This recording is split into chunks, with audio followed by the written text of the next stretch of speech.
Why not now? Why not now? Come on. Welcome to the KFS Playoff Postgame Show. A postgame that I am thrilled to do tonight. John got some big-time tickets to the ball game. I think he's trying to make it back at some point.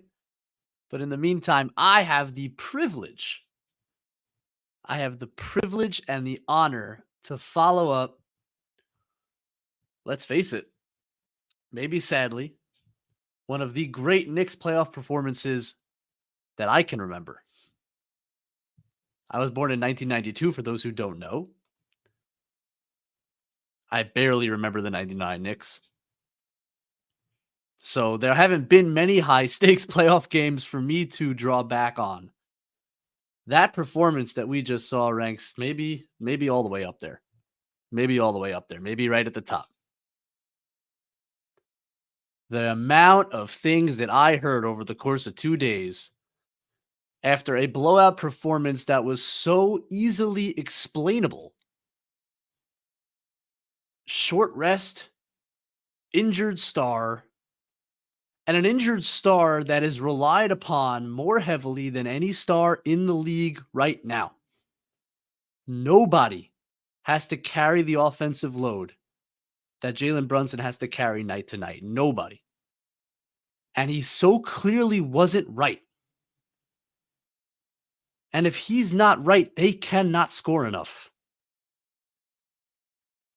And whether he's fully back, if something's still bothering him, there was one jump shot today I thought looked a little bit iffy on that right, planting on that right foot.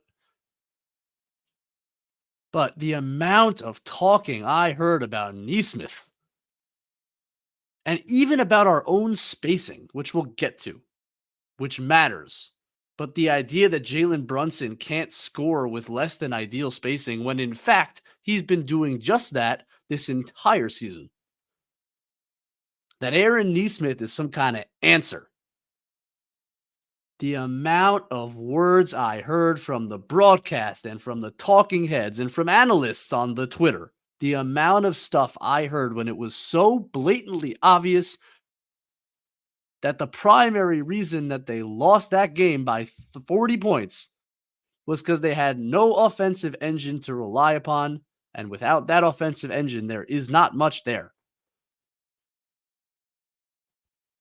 And lo and behold, he's feeling better 2 days later, at least a full 2 days of rest. Nobody can guard him. Nobody can guard him. And you know that if he's healthy, even close to healthy, he is going to come up big in the biggest moments. He has proven that to us over 2 years now.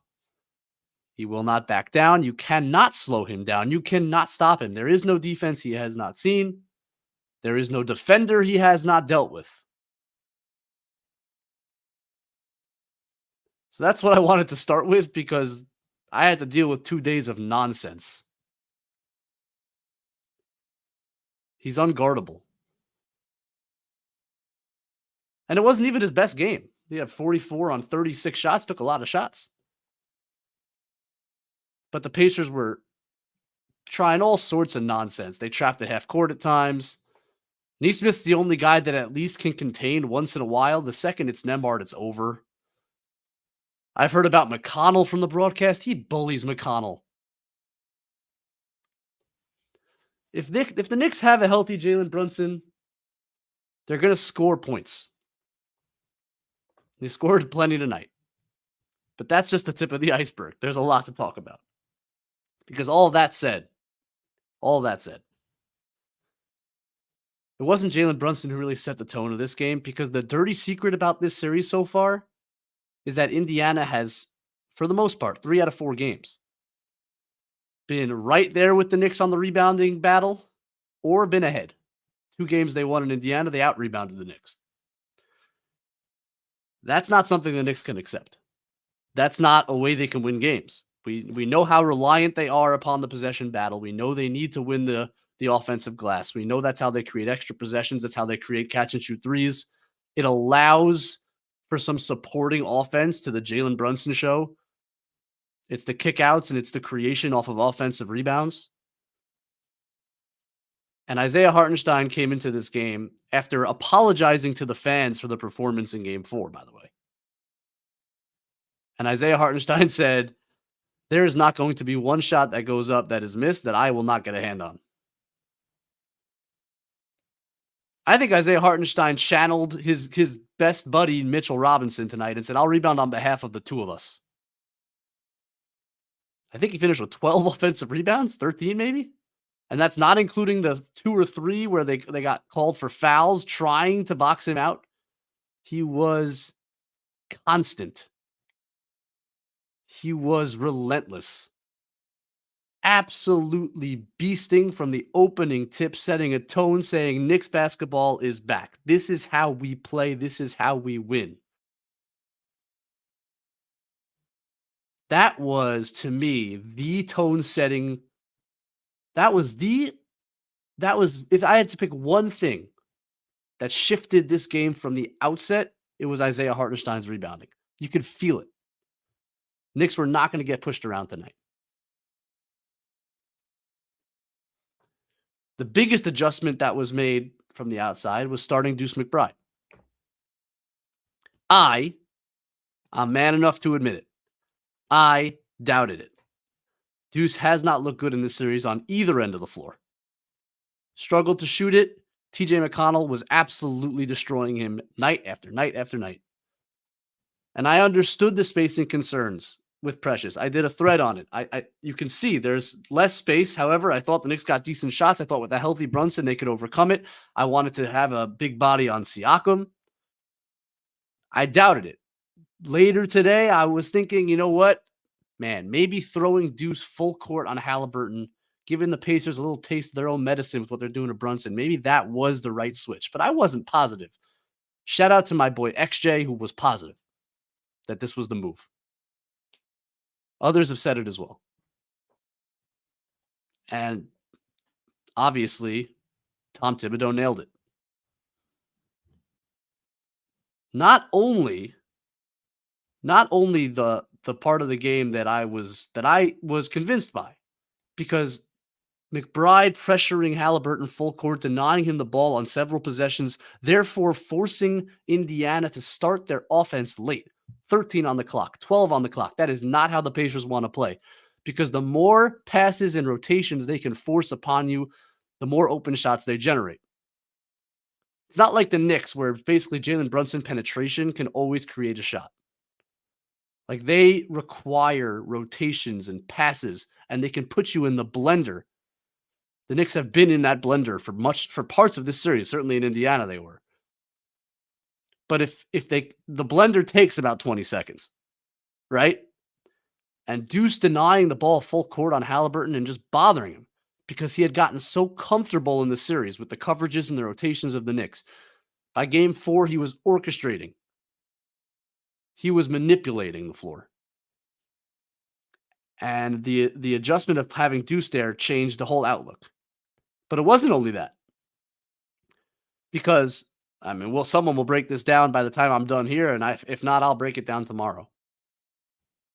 The action that allowed the Knicks to get off to a wild offensive start, the super efficient offense that they played, was almost all a product of Deuce McBride having Halliburton on him and setting screen after screen after screen for Jalen Brunson.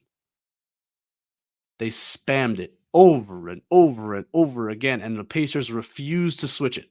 They refuse. They will not switch Halliburton onto Brunson, but that causes a bunch of chain reactions down the floor, especially with how high up the floor Deuce was setting those screens.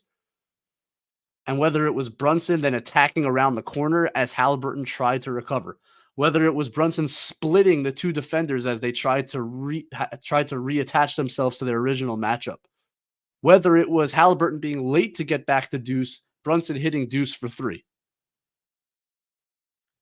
They could not cover that action. So Deuce McBride made Halliburton work on offense, and he made Halliburton work on defense. The adjustment worked absolutely perfectly. You couldn't have drawn it up any better. Credit to Deuce McBride for hanging with the series. I should never have doubted him because time and time again, he has proven that you cannot take away his confidence. He's going to come out the next game and shoot the basketball. He believes in himself. Tibbs believes in him. 36th pick of the draft. He signed to like $3 million a year for the next 3 years. He just changed the whole series. Just changed your second round series from the start of the game. Pivotal game 5. He's the adjustment, and he made it work. I said XJ. Credit to my boy Mensa as well. Those are 2 smart guys, and they were all over this. They had no doubt in their mind that was the move. Deuce McBride creates some more space for Brunson. You add the element of him pressuring Halliburton full court. Man, maybe it was a no-brainer. Certainly looked like it. So we talked about Brunson, unguardable. We talked about Hartenstein, dominant. We talked about Deuce, the pivot that changed the series. But there are more guys that we need to talk about. How about Alec Burks, everybody? Alec Burks! Alec Burks! Your favorite Hooper's favorite Hooper. We all wrote him off. This man has done it for the Knicks in the playoffs before, and he's doing it again. And I am being serious when I say this. DJ said this. The Knicks were at critical mass with the lost bodies. They were running out of players. You cannot play against the Pacers with 6 guys. They play too fast. They're too hard to guard. You have to cover too much ground. Impossible. And the Pacers, to their credit, and to Rick Carlisle's credit, understood that. And you see the full court pressure for 48 minutes. That's intentional. That is because they believed, rightfully so, that they were the deeper team and that the Knicks could not match that pace with the minutes that they were carrying. And Alec Burks, without this contribution out of nowhere, from the doghouse to the penthouse, without this contribution, I think that gambit would have worked. I don't think the Knicks had the bodies and the stamina to deal with this Pacers team with 6 guys. And Alec Burks from the dead comes back and has been nothing short of great. And it was the shot making. It was the shot making in games 3 and 4. I didn't think the defense was at a very high level. I would say tonight on the boards, defensively, like kind of rounding it to shape. You know, it's hard to not play for whatever, a couple months and then come back and guard the Indiana Pacers. But like now all of a sudden he seems to be growing into the series and like was up to the challenge, made a bunch of good defensive plays tonight. And on the offensive end, dynamite 3-point shooter. He's been that his whole career. That was going to happen at some point if you got him enough looks. But the decision-making, which was such a concern during the regular season when he came over, he just seems to have calmed down. Maybe it's the playoffs that he knows he can't like do anything stupid, but driving at the right time, passing at the right time, finding Brunson when he needs to find Brunson, just picking his spots. Little floater here and there, mostly 3-point shots, pump fake and attack, keep it simple. He's been a godsend. And like to think that they, who knows what Quentin Grimes could have offered in this series. Caitlin Cooper has said he's one of the 3 best defenders she's ever seen on Tyrese Halliburton, Quentin Grimes.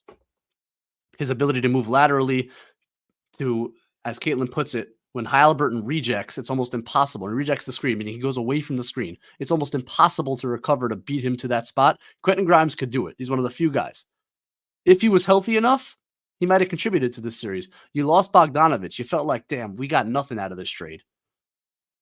If anything, we lost something. Obviously, you couldn't have predicted the Bogdanovich injury, but here we were. And Alec Burks has already justified it in this playoffs. He's already justified it because he's saved your season with his contribution. And you just have to give him all the credit in the world. It is so difficult. I understand Van Gundy said on the broadcast today. It is so difficult to not play for a month plus. And this guy's not a young man. Like, to stay ready. And to come out and be thrown into the middle of a super high-paced physical series. And to be able to do that with the effectiveness, the efficiency that Burks has done it, he's back, baby. Alec Burks is back, and we are so happy to have him. Tremendous contribution. Unexpected. I think the last, well, you can talk about each player because everyone had a huge role in this win. I want to get to Precious, though, because he was the guy swapped out. The message was you didn't perform well enough in the starting role, and we need to make a shift. And that could go in a bunch of different ways for a player. And Precious Achiuwa had his best performance. You know, he had a tremendous performance in the second half. I think it was game 4 against Philadelphia. The games kind of run into each other for a Knicks win. Maybe it was game 4, game 5. Sorry, I'm blanking a little bit. That was a huge performance. From the moment he checked into this game, the impact he had on the defensive end especially, because he played a lot of 5, and that allows him to do some different things and be mobile against Miles Turner and run with Isaiah Jackson, switch onto guys, block shots. He was tremendous, but he also still played some 4. The Knicks did play him with Hartenstein, and he did that beautifully. He stayed with Siakam. He stayed with Toppin. He switched onto guards. Timely blocks, and on the offensive glass, he was great as well when he was out there. On offense, again, yes, they ignored him at times. The spacing is not as good, obviously, with him at the 4, Hartenstein in the game. But he made every right play. He found the right slots. When Brunson hit him off of a double, off the slip, he found shooters. He got to the offensive glass.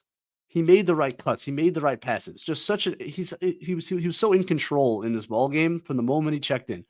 You take a quote unquote benching and you deal with it in the best possible way by just making the ultimate contribution when you check into the game as a bench player.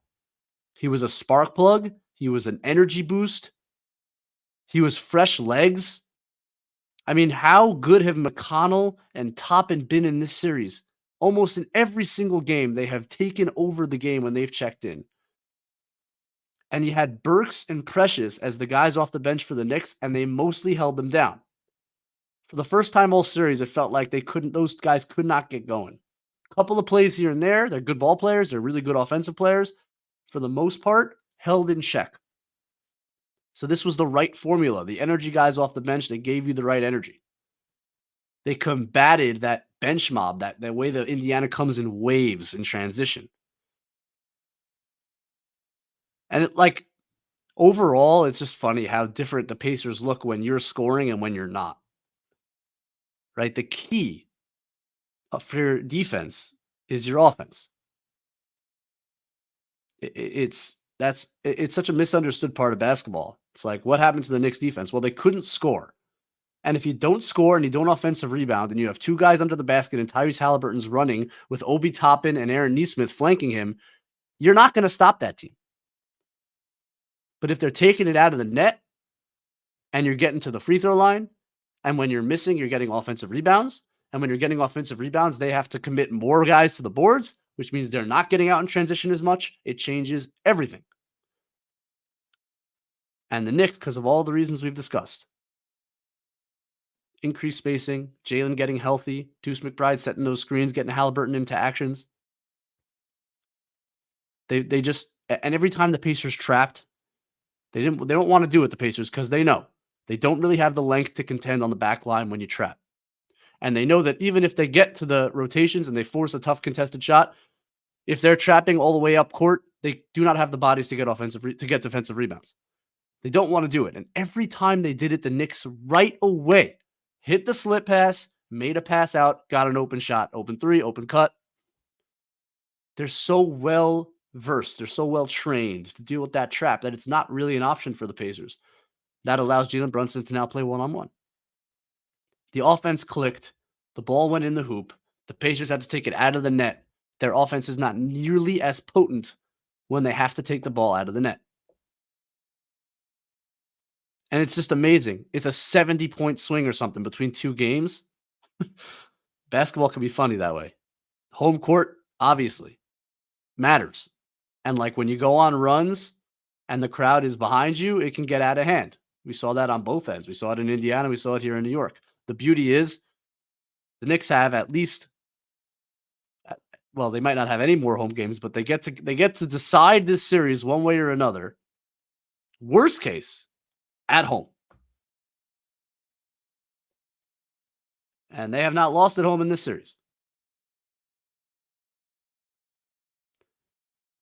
You ask me right now who I think is going to win Game 6. I think the Knicks are going to win Game 6.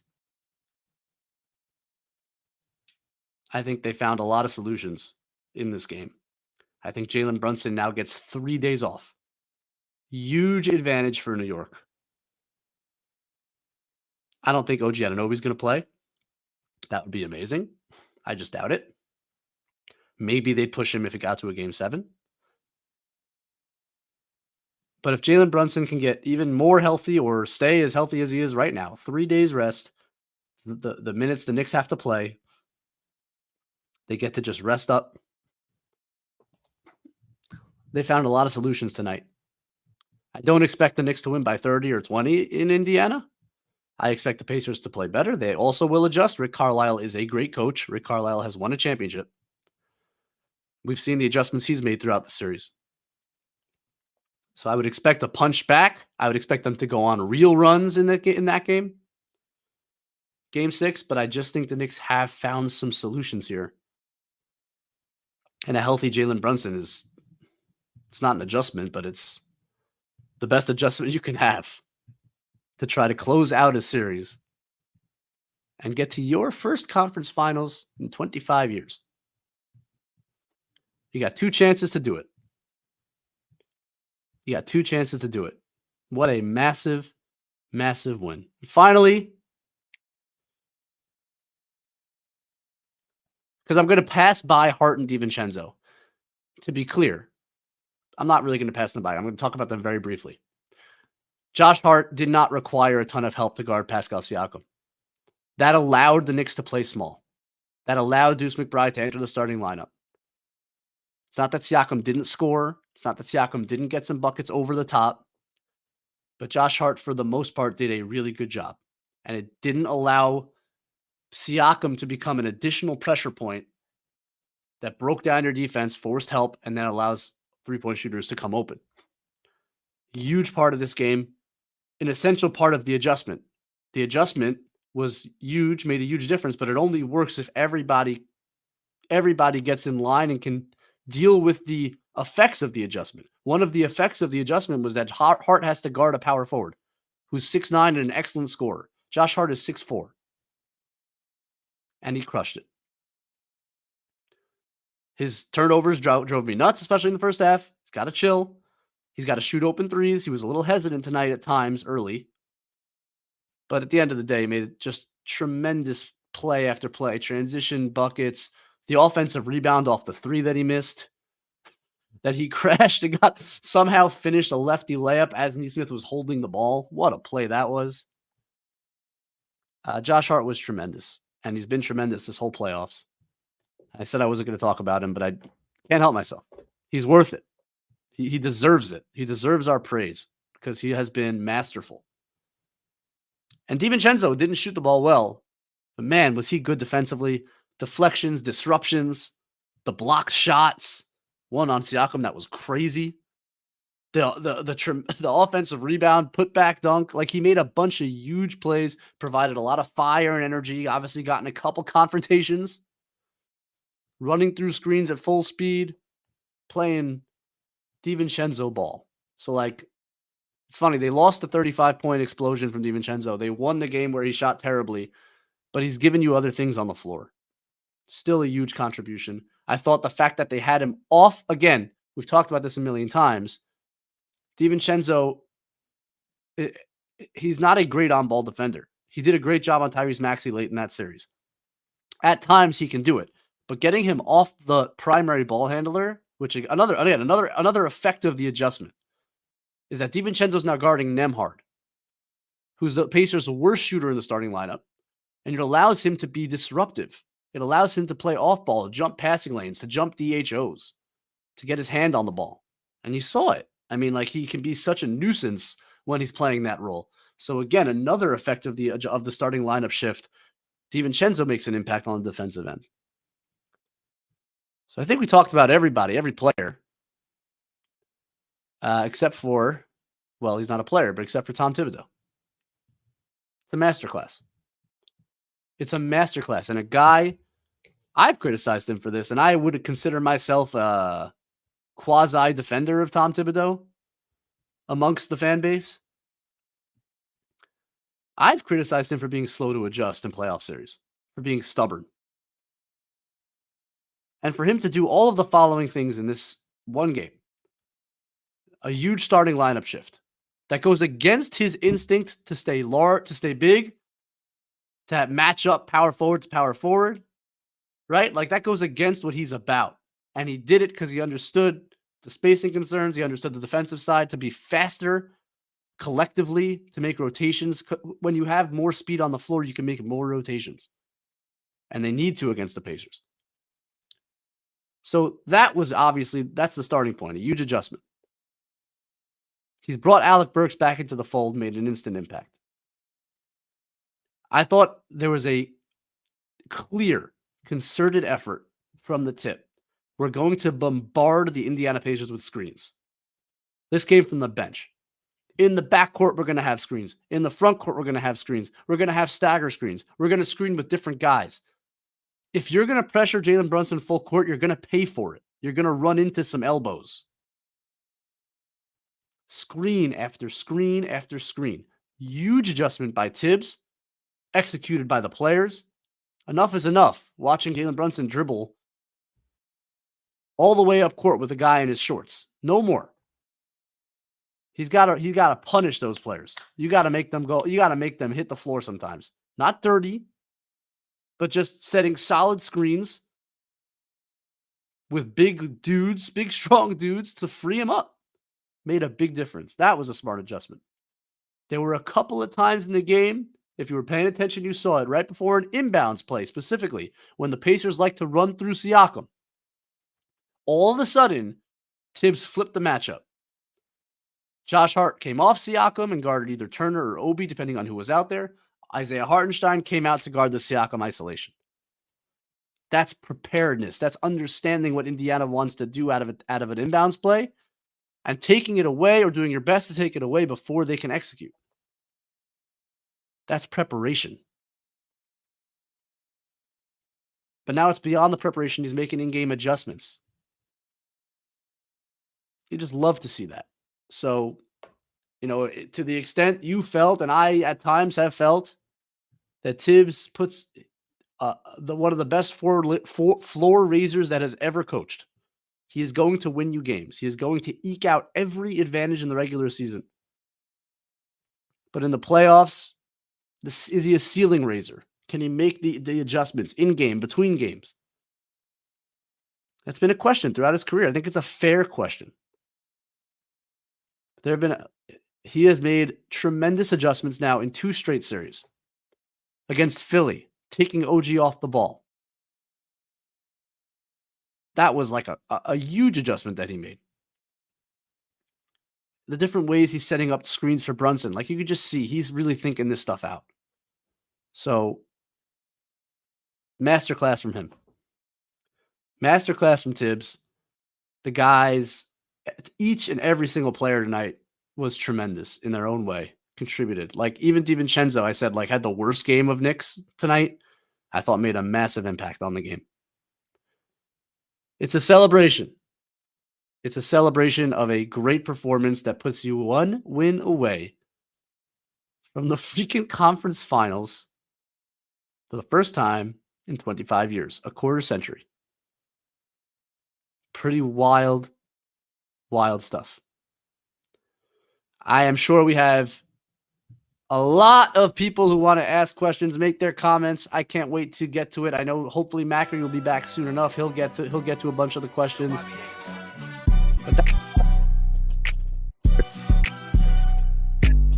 Angie, I apologize. Angie, that was such a beautiful post-game monologue. I appreciate that. So cordial, so well done with the X's and O's. But can we take just 10 seconds and laugh at those front-running losers from Indiana, okay? I'm going to say this because John's not here and we got to respect the opponent. Well, you know how we respect the opponent? We respond to a Mother's Day massacre with a random Tuesday massacre. How's that? Breaking news. Isaiah Hartenstein just got another offensive rebound. Tyrese Halliburton. My goodness, you are a loser. Up by 20. They can't guard me. But guess what? You can't guard anybody, Tyrese. And the Knicks showed all of national television that exactly. Breaking news. Isaiah Hartenstein just got another offensive rebound. This broadcast. Oh, the Chandler Parsons. Oh my gosh, this is why people don't want to play for Tibbs. That's why. Chandler, you didn't want to play for anybody. You were the ultimate stealer of money. My goodness, man. Draymond Green, it's a fluke.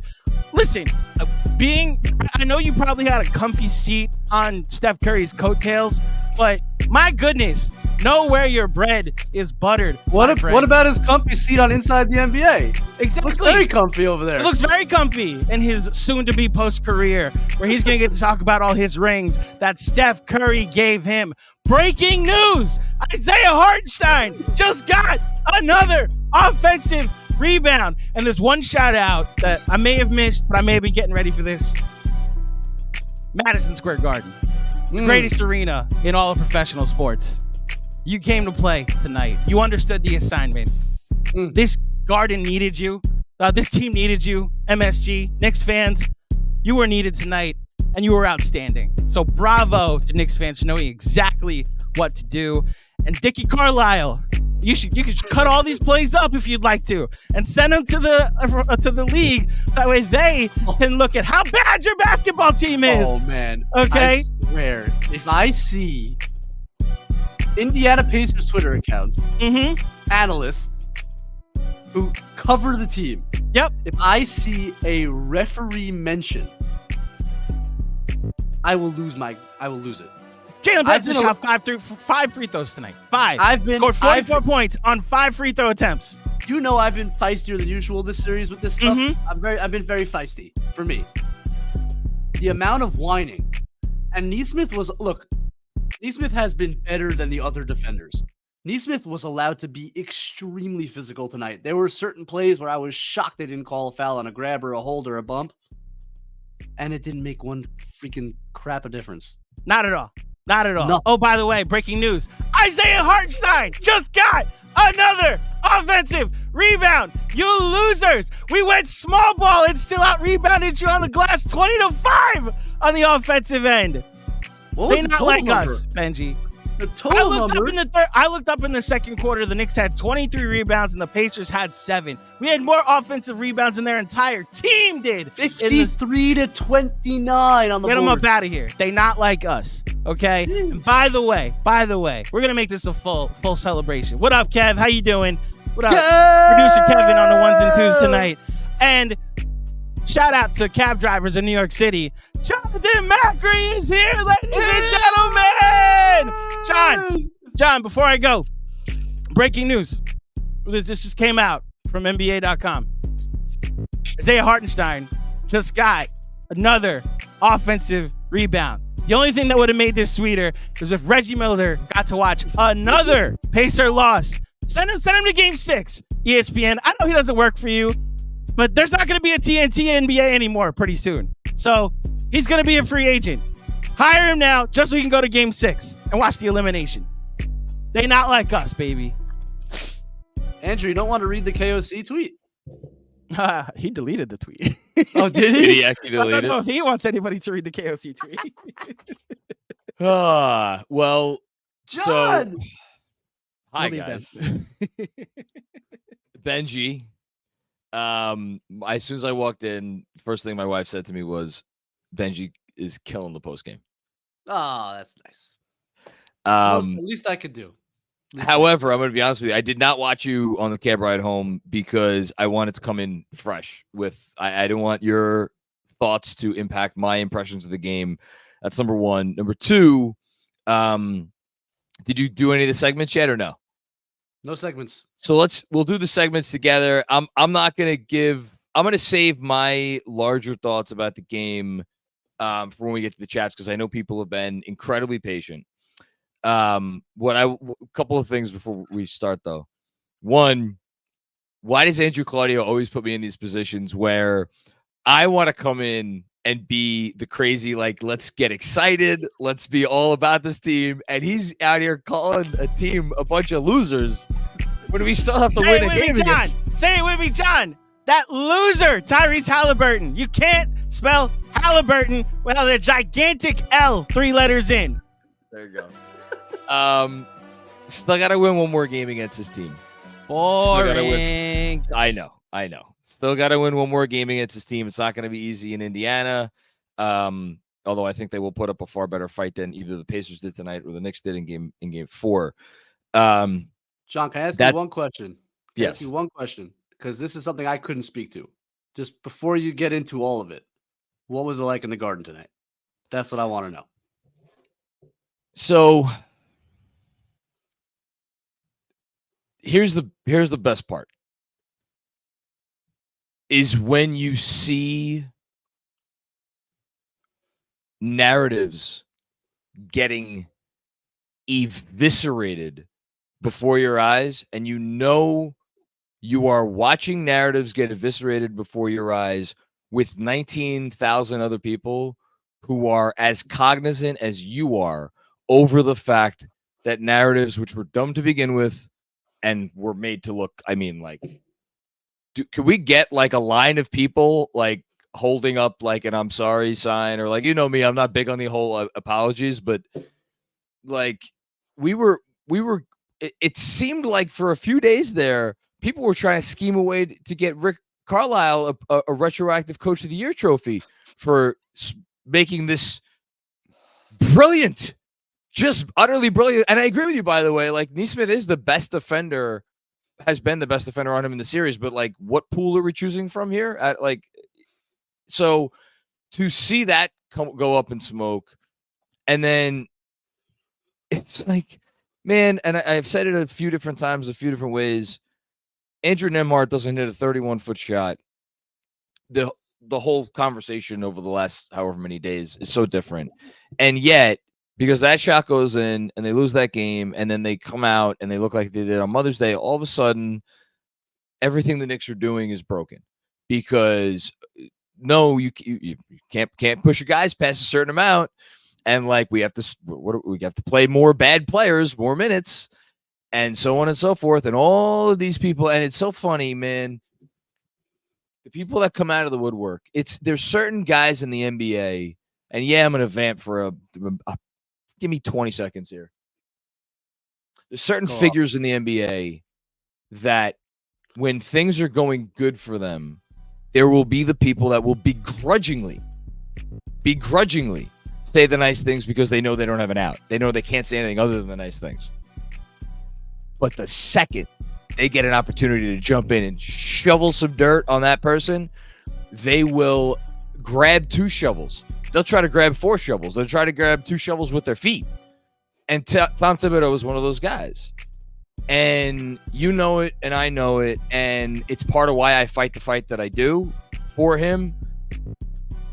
To have all that nonsense go away because his team came out tonight like they were shot out of a fucking cannon, in part because, as you discussed, I'm sure already, and as you tweeted throughout the game, the coaching adjustment that was made to insert Deuce McBride out of this in the starting lineup. And by the way, I want to commend you on your thread before tip-off about all the ways that it could still work perfectly fine with Precious Achiuwa at the 4. And by the way, we saw a lot of that tonight. Like, they employed a lot of the stuff. Again, I'm sure you discussed it, but I thought it was the right move. It was a risky move. And as I said on the podcast, and now I'm going to get to, maybe we can get, this is how we get to player of the game. I said on the pod with Jeremy, and I texted Andrew, I'm like, and I never text Andrew this. I'm like, do me a favor, go clip where I was talking with Jeremy about like, they got to come out and rebound tonight. Because I will rarely take a victory lap, but I'm like, if you go small, if you play deuce, this team has to come out and rebound like their freaking paychecks and livelihood depends on it. And I don't know if the rebounding was more impressive, because here's the thing, the rebounding was like all focused on one player who I had not mentioned his name yet on purpose because I want to save it. I don't know if that was more impressive or it was just the general defensive intensity. And this is where I'm going to give you credit, man. You tweeted it before the game and you said, I don't know how. I don't know if it's an adjustment. I don't know if it's just the old play better adjustment. I forget what exactly you tweet, but you know the one I'm talking about where you're like, they have to make Tyrese Halliburton uncomfortable, and they just have to make the Indiana Pacers uncomfortable. And there were a few moments in this game tonight where the Pacers kind of started to feel themselves, and then they would just, by hook or by crook, put a stop to it every freaking time. And if that is not the mark of a great team, I just don't know what is. And so to answer your question, Benji, it was fucking incredible to be in the Garden for that and to see that firsthand. It was a and you know what I love most, because there was 19,000 people there. I felt like so many of them were like me, where it wasn't until they went up 24 in the fourth quarter with like 3.5 minutes to go. We're like, okay, we can breathe now. It's fine. But that's all I have to say about that. What was the loudest moment? Might have been the Dante putback, and then the subsequent, and then the subsequent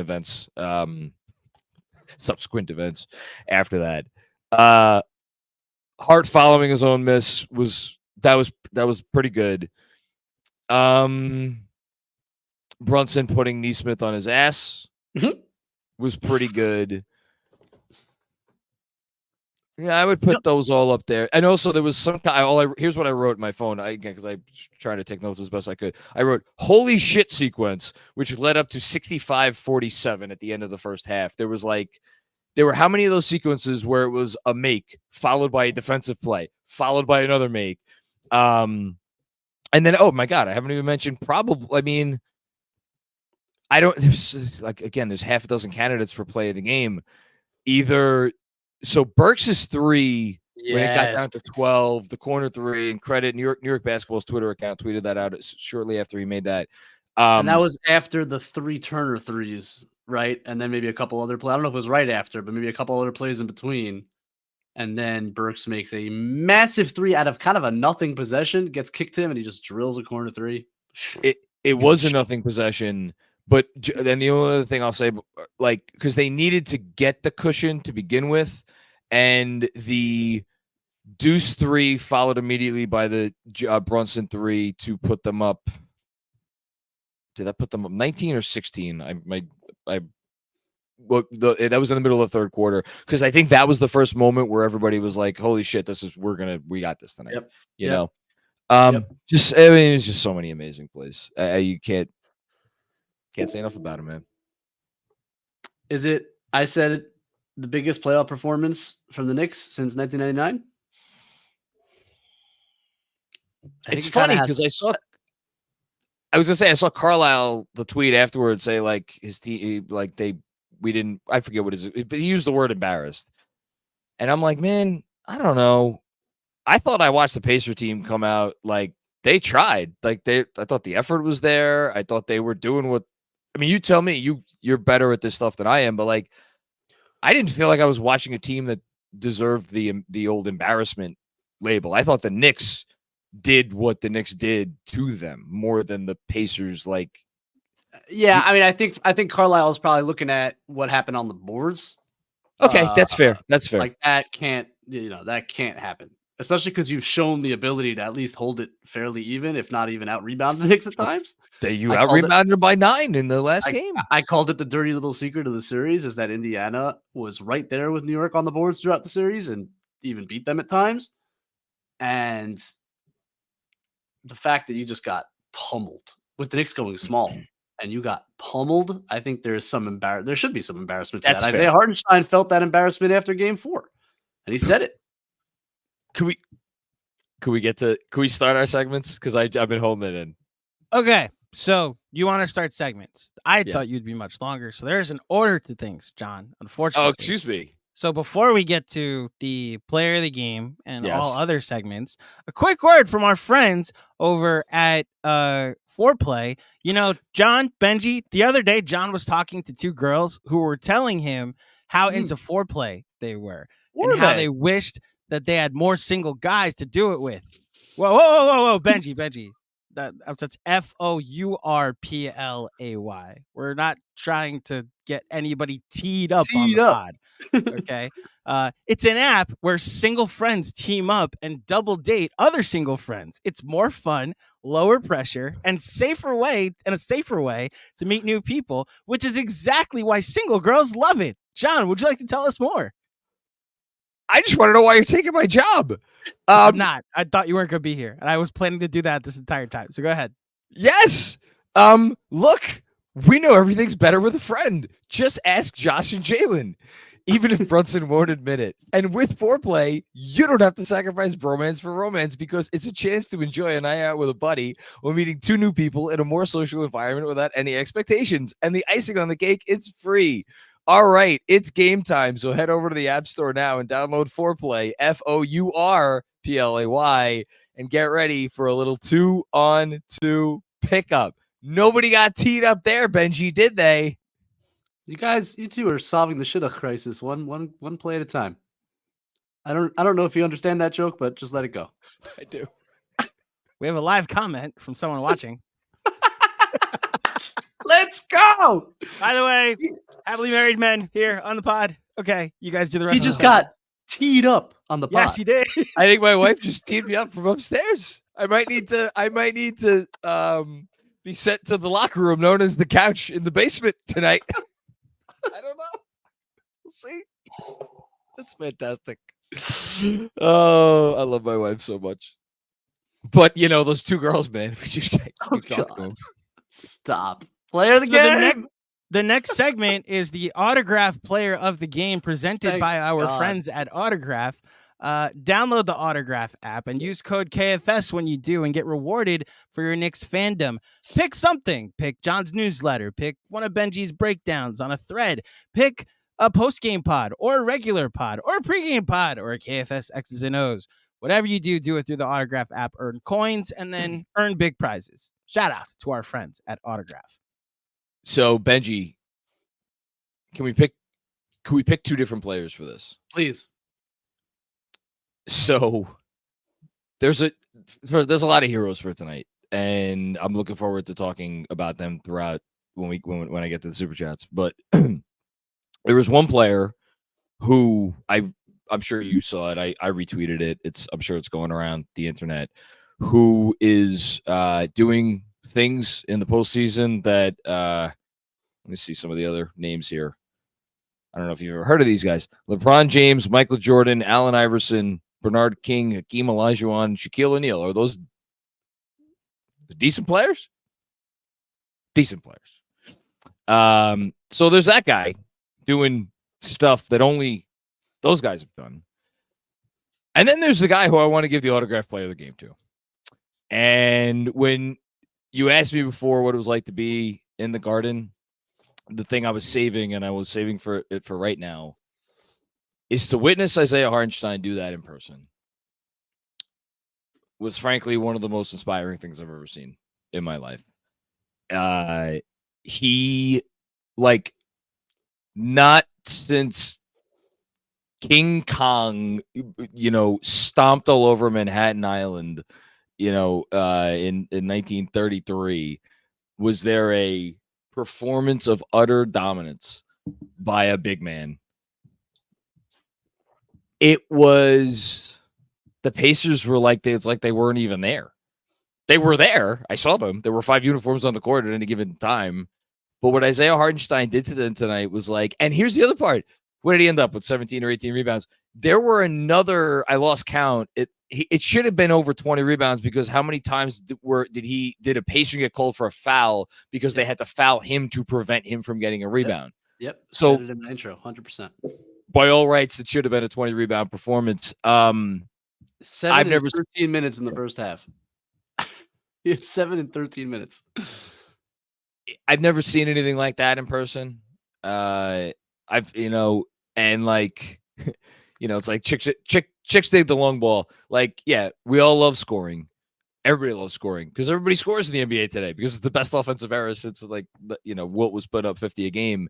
Not to diminish what Jalen Brunson is doing. Jalen Brunson's incredible.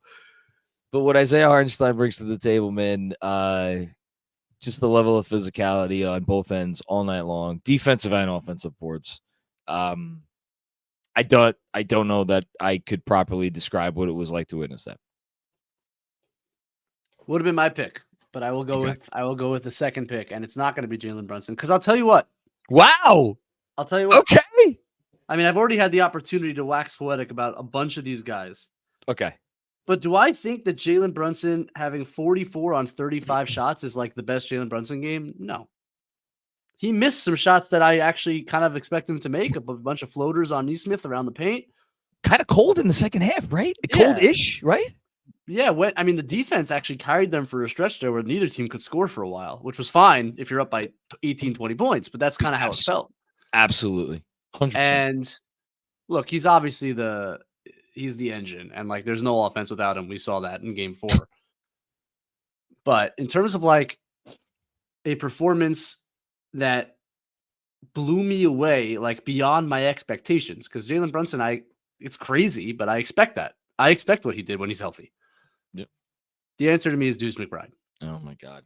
The answer to me is Deuce McBride because, I mean, again, I don't want to repeat what I already said about him.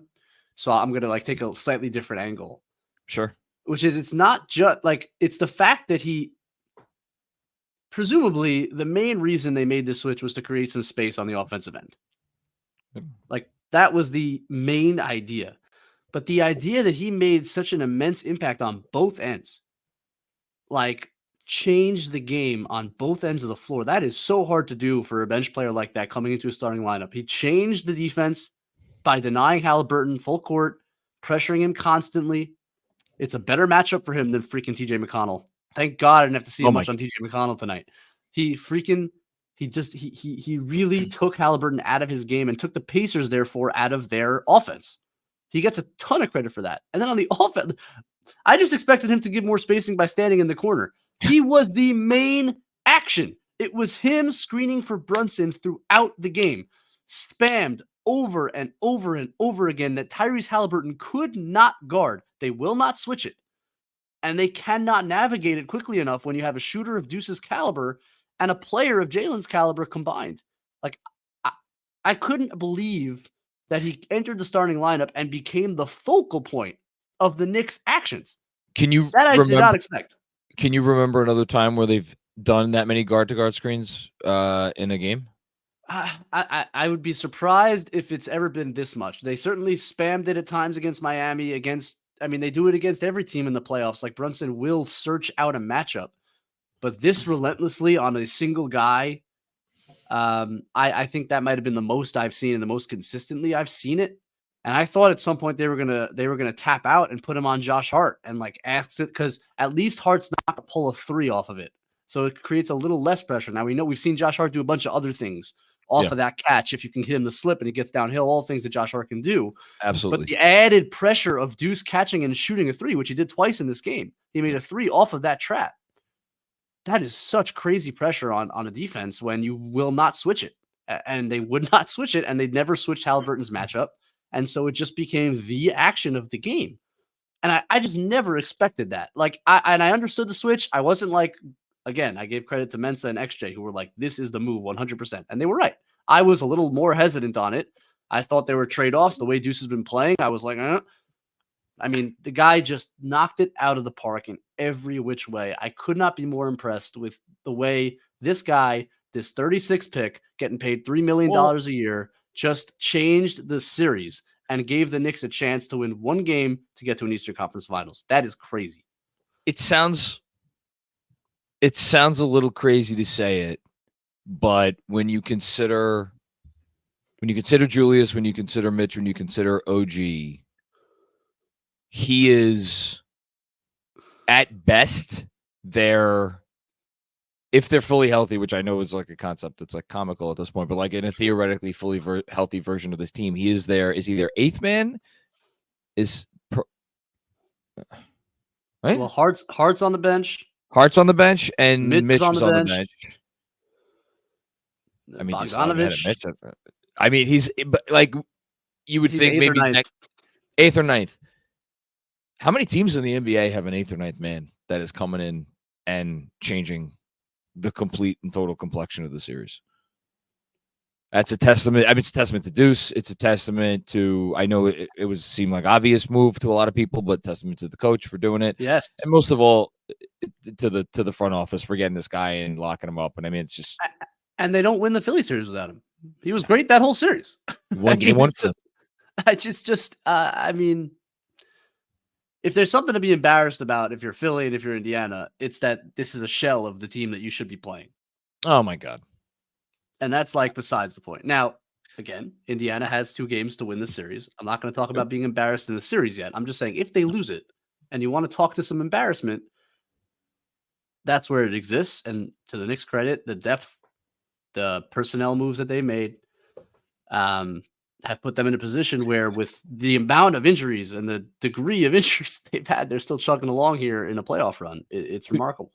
To say nothing of the guy who would be the 10th man, or I guess 11th, depending. Well, to say nothing of the 10th/11th men on this fully healthy Knicks team who both came in tonight and played absolutely phenomenal. We can look. I could sit here all night talking poetic. I'll save some of this for the super chats.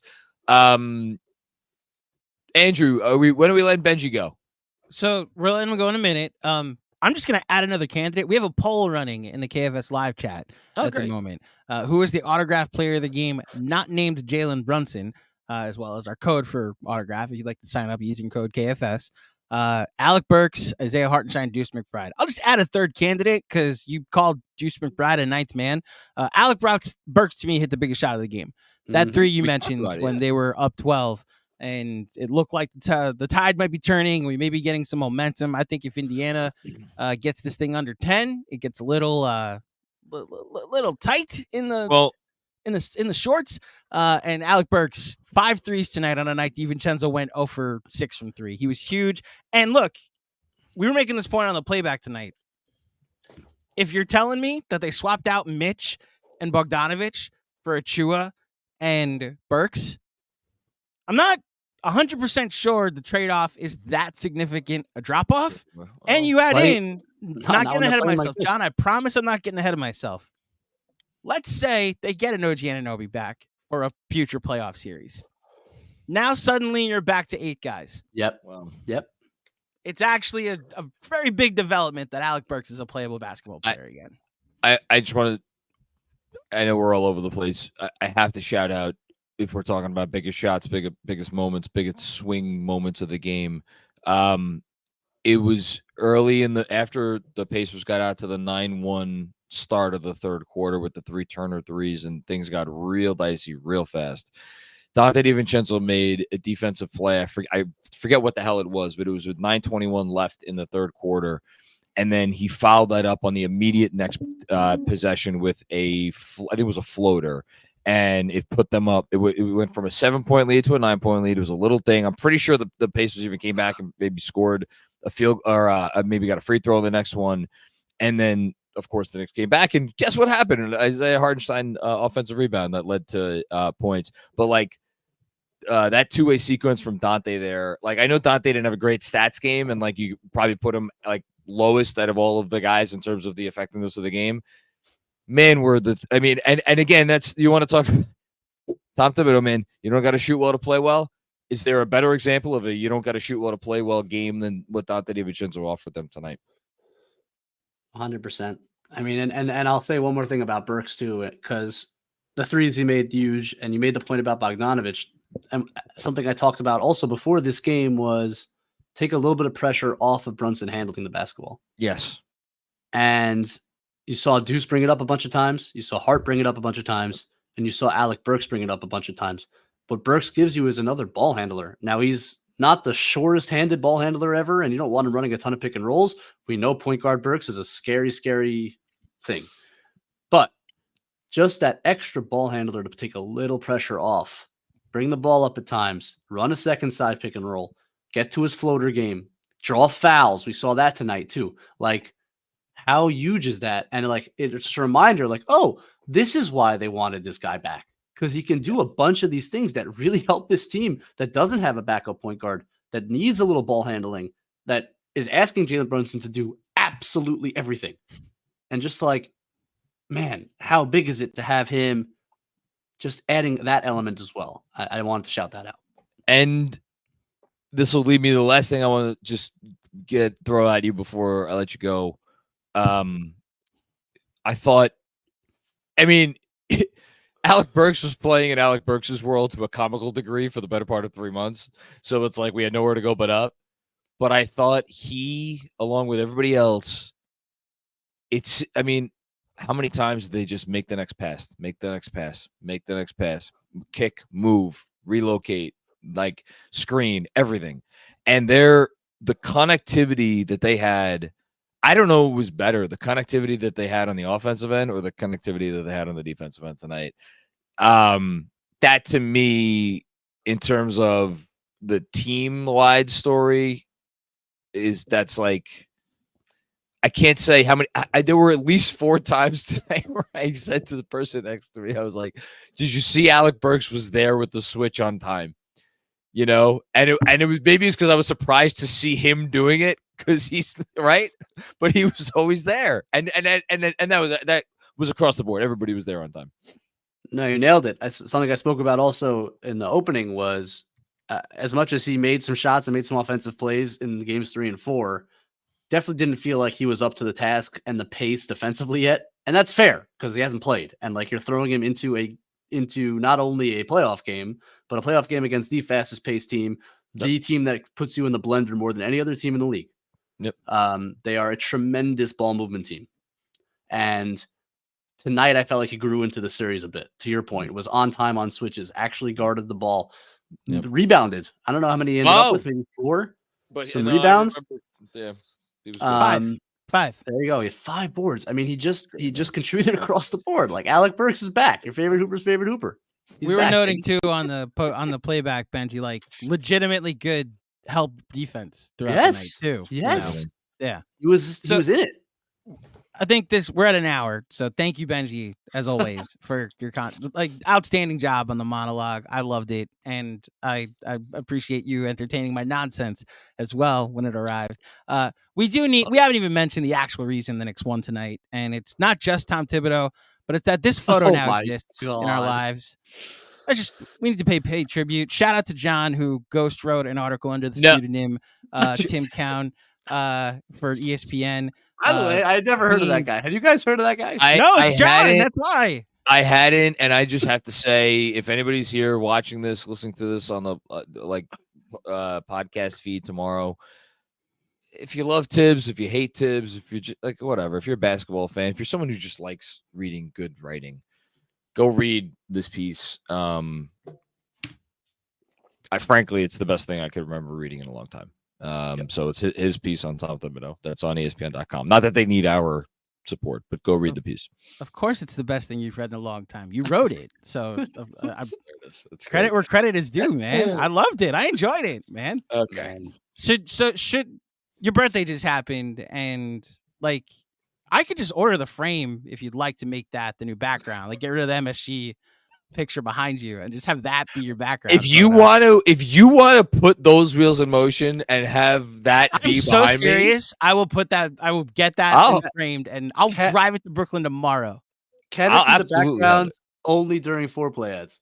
Yes, exactly. We got to teach you how to make it like your Zoom background, except this is StreamYard.Zoom, and just have it like behind you while you're reading foreplay ads. That's great. We'll work on that. Okay. There you go. This is actually a Kevin, live stream Kevin's here as well. Shout out to Kev. What's good, Kev? What's good, Kev? They not like us.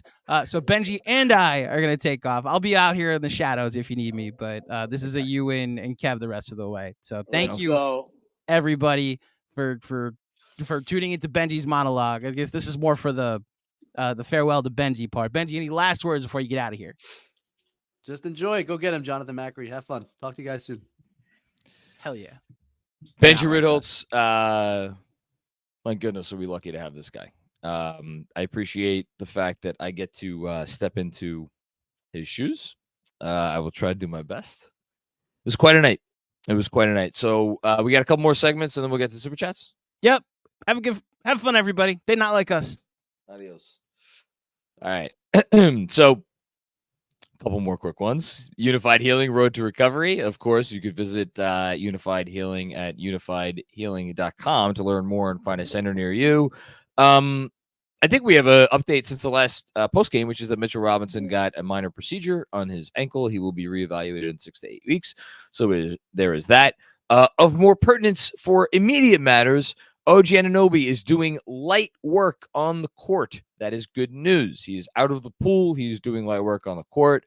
Although there was a Chris Haynes report from earlier tonight suggesting that OG will be back likely not this series, but perhaps the next series if the Knicks can get that far. I said the night the injury happened, I would sign for him to be ready for game 1 of the next series with the caveat that if he does not play for the rest of this series, we might not get to the next series. Well, tonight's win obviously made that possibility a lot more likely. So we'll see. Rest up, OG. And then, honestly, the most important segment of the Unified Healing Road to Recovery, as many people said on the internet tonight, Jalen Brunson looked like Jalen Brunson again. And it's crazy to say 44 points. Was it his best game? Not really. But when this team needed it, like when they needed it in the first half to get them off to that start, when it looked like every time Jalen Brunson got the ball, he was going to score. Pretty important. So, Jalen Brunson, you have completed, apparently, the Unified Healing Road to Recovery. Okay. Last but certainly not least, shout out to our friends at T-Squared Social with the playoff scoreboard. Go to T-Squared Social, tell them that KFS sent you. You will get a free draft beer. And you could also visit them on the interwebs, tsquaredsocial.com, to learn about club memberships, trivia nights, sports leagues, and much more. I have the Denver-Minnesota game on my television. I should probably know the score of that game. It's close. It's close at the halftime. I will get you an exact score right now, as soon as my internet cooperates. Yes, 50-44. Denver is winning by 6. And then some quick scores from last night. In what was a really, really, really entertaining game, the Dallas Mavericks lost to the Oklahoma City Thunder 100-96. SGA, big fourth quarter. Luka could not quite pull it out. And then game effort by Cleveland Cavaliers, but fell short against Boston 109-102. And then the only other thing I will say on that note is if the time of the game for Friday will depend on what happens with Cleveland versus Boston tomorrow. If Cleveland wins that game, I saw Steph Bondy tweeted this out. If Cleveland wins that game, the Knicks game will start at 6 on Friday, I believe. And if the Cavs lose that game, the Knicks start time will be pushed later. So that is that. And also shout out to Ben Stiller, who is just showing love to Benji Riddle. It's on the internet, and it's one big happy Knicks family right now. It's fantastic stuff. Benji, I love you, man. This is cool. Okay. So I'm being told by Kevin, the first 7 or so of these super chats are from before the game ended. The first one is from the second quarter, and the rest are for later in the game. Here we go. Mythic Monty, Scott Foster loves to make the games about him. I got to tell you, I don't know what it was like watching at home. I don't know what the commentary was on playback. I don't know what the commentary was on the TNT broadcast. And I don't know if my cab driver friend is going to get mad at me for using a bit of foul language here, but I have to, because Scott Foster was fucking the Knicks hard for most of this evening. Or at least that's how it felt in the Garden. And the notion that anybody on the Pacers side could complain about the whistle of this game, when through the relevant portion of this game, I thought this was honestly as one-sided of a whistle as there's been at any point in time in these playoffs. Ridiculous. Utterly ridiculous stuff from Scott Foster. Thank you, Mythic Monty, for starting us off. Kev words. Kev, you said it in a super chat. Alec Burks. Did I do that right? Oh, you sent that after he hit a second three. Hold on. I have to time out. My wife just texted me. Who are the two girls? What did I miss? I don't even know how to begin to answer that question. Baby, you didn't miss anything. I'll explain later. How about that? There we go. That's my best answer I can give to my wife, who hopefully doesn't have divorce papers by the time I come up to bed tonight. Thanks, Kev. Kento Kato, what's going on, man? Obviously, JB was huge, but the others showed up big time too. Hartenstein was just as impactful as JB. Hart made big plays. Deuce was great on both sides. Precious had moments. And Alec mother effing Burks, man, LOL, let's freaking go. I gotta just add in DiVincenzo again. DiVincenzo, you would not think, and this is, I love how you bring up all these people, and I'm going to completely hijack your comment to talk about DiVincenzo, but I have to because it's a testament to him that he could play in a game, not make a 3-pointer, go 4-14 overall, so not great, but boy oh boy did that dude make a positive impact on the game. And again, to your point, now I'm going back to your point, he was like, again, quote unquote, like the worst Nick tonight. And then you look at his stat line and you're like, okay, well, the dude pulled down 7 rebounds, 4 assists, 5 steals, and a block. Benji asked me what was maybe the loudest moment in the Garden tonight. That DiVincenzo block was right up there. They didn't end up getting anything out of it because they went back down the other end, couldn't score, and then the Pacers, I think, came back and got a bucket. Everybody. It was everybody. It was every player that touched the court during the relevant portion of the game, which is before the last, 3 minutes. Nobody played poorly. Everybody gave it everything they had for 40 whatever minutes. Incredible stuff. Thank you for the generous contribution, Kento. Davey Vickner, what's going on, Davey? As of writing, this is still before the game ended. Plus 29 shots, plus 20 rebounds, plus 15 offensive rebounds, plus 28 points in the paint. We shot less free throws and fouled more, by the way. All meth, no copium for these meth head Knicks. Hashtag pay iHeart. They're going to, at this point, I would be honestly utterly shocked if they did not give him the maximum salary that they could give him with early bird rights, which, if you include likely incentives, starts at $16 million and then goes up by 8% every year after that. They could get to, with the incentives and with the max raises, which again I think they'll get. They could get up. I think they could get up pretty close to 70 million or whereabouts. I think it's a nice offer over 4 years. So we'll see. Yeah, I mean, I wrote down in my notes after the third quarter, Indiana's getting every call. I thought they're shooting 58% from 3, and they're down by 21. If that isn't a testament to what the Knicks brought tonight, I don't know what is.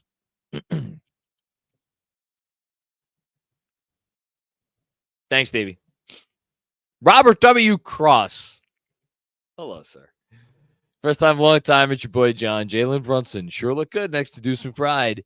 And I got a couple more coming from Robert, so let me read him, and then I'll respond to all of the above.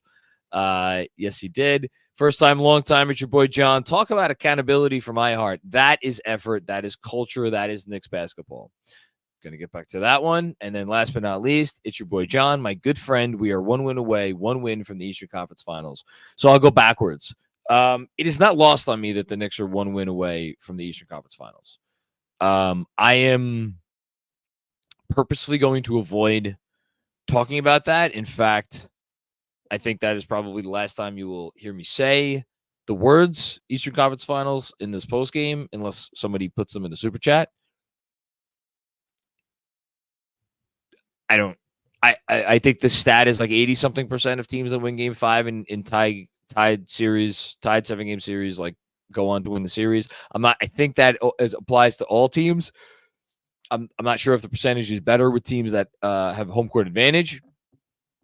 Regardless, you got to win one more game, and like I am not going to sit here and assume anything with a team that could have won game 1, could have won game 2, won game 3, destroyed us in game 4, and like I'm just gonna say I know they won by 30 points, and I know we're all excited, and I know like it felt like an ass kicking for a lot of the night, but there was a moment in this game in the beginning of the fourth quarter.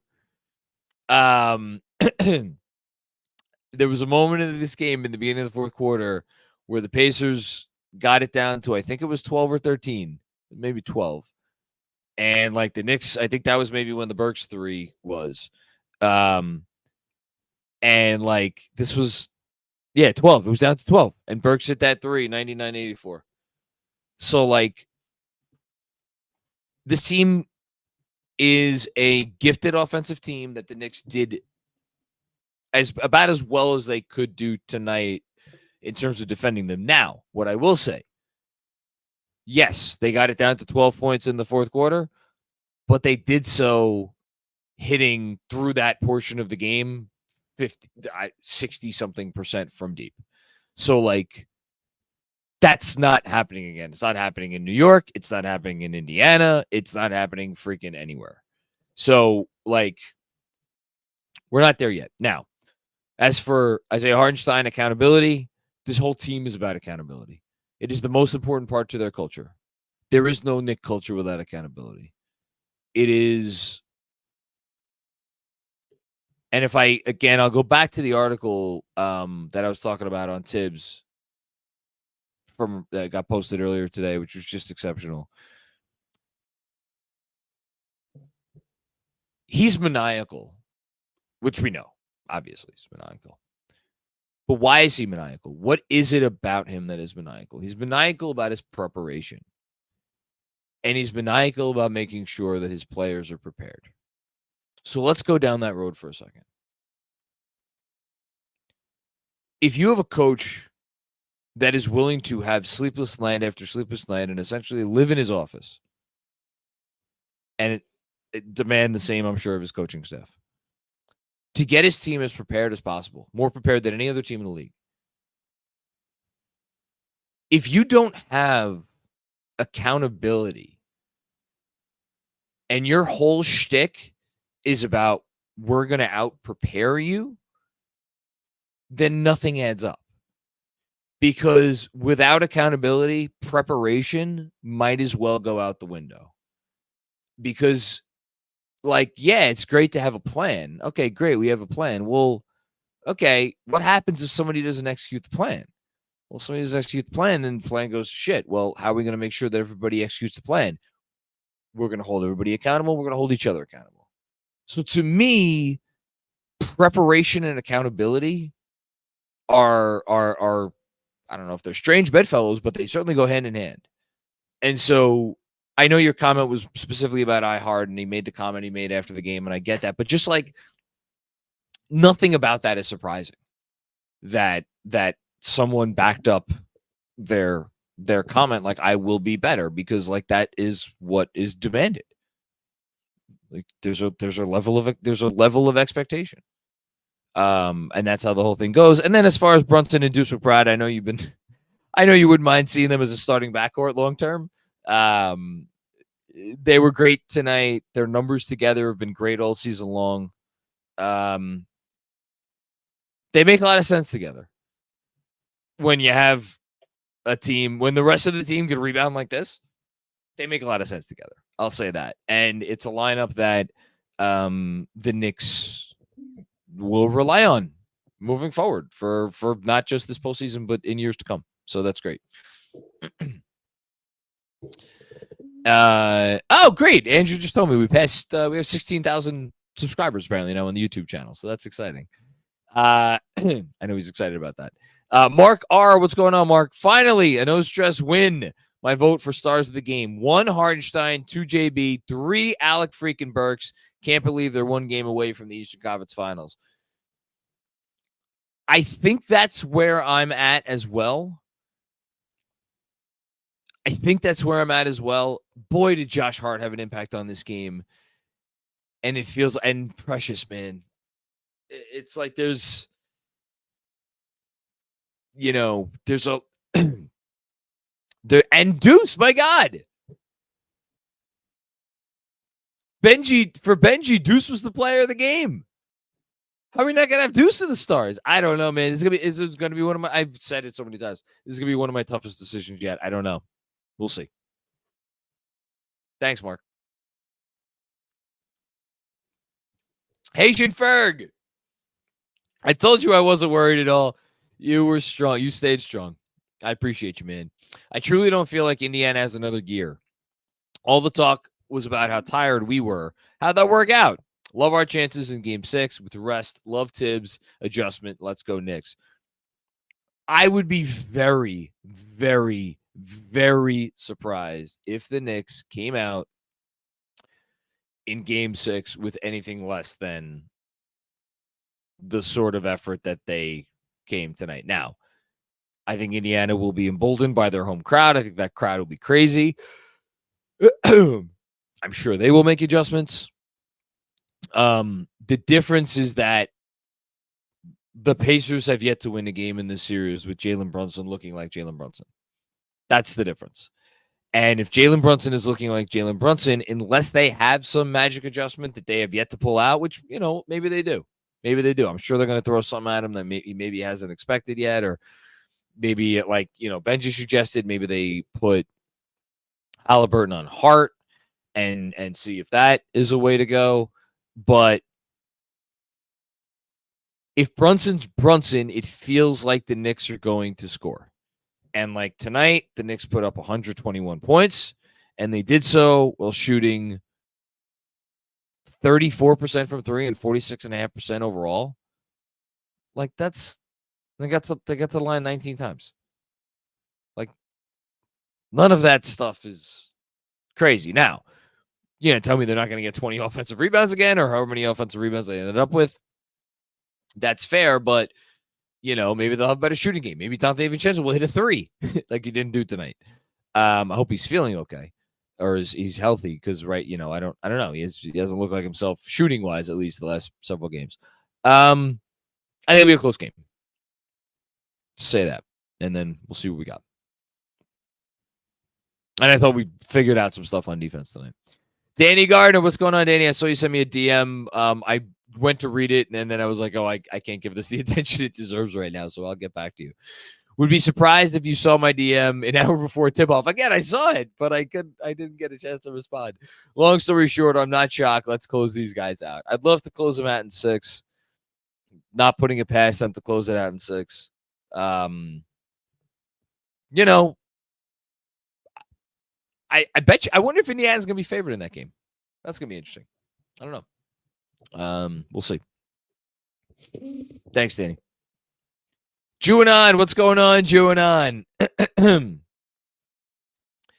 I hope the TNT crew, Stinkin' A, and the rest of BSPN, Human Walrus, Mark Berman, and every other Nick doubter keep talking, because this team hears it and is fueling this run. Hashtag fire tips. Hashtag fish for Berman.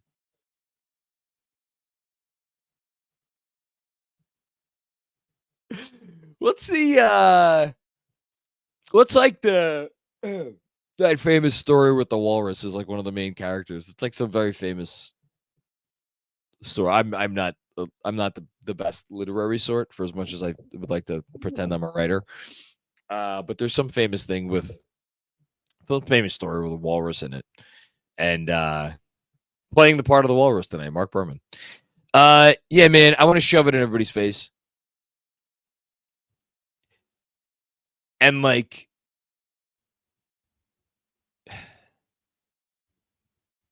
man, I tell people to ignore this shit.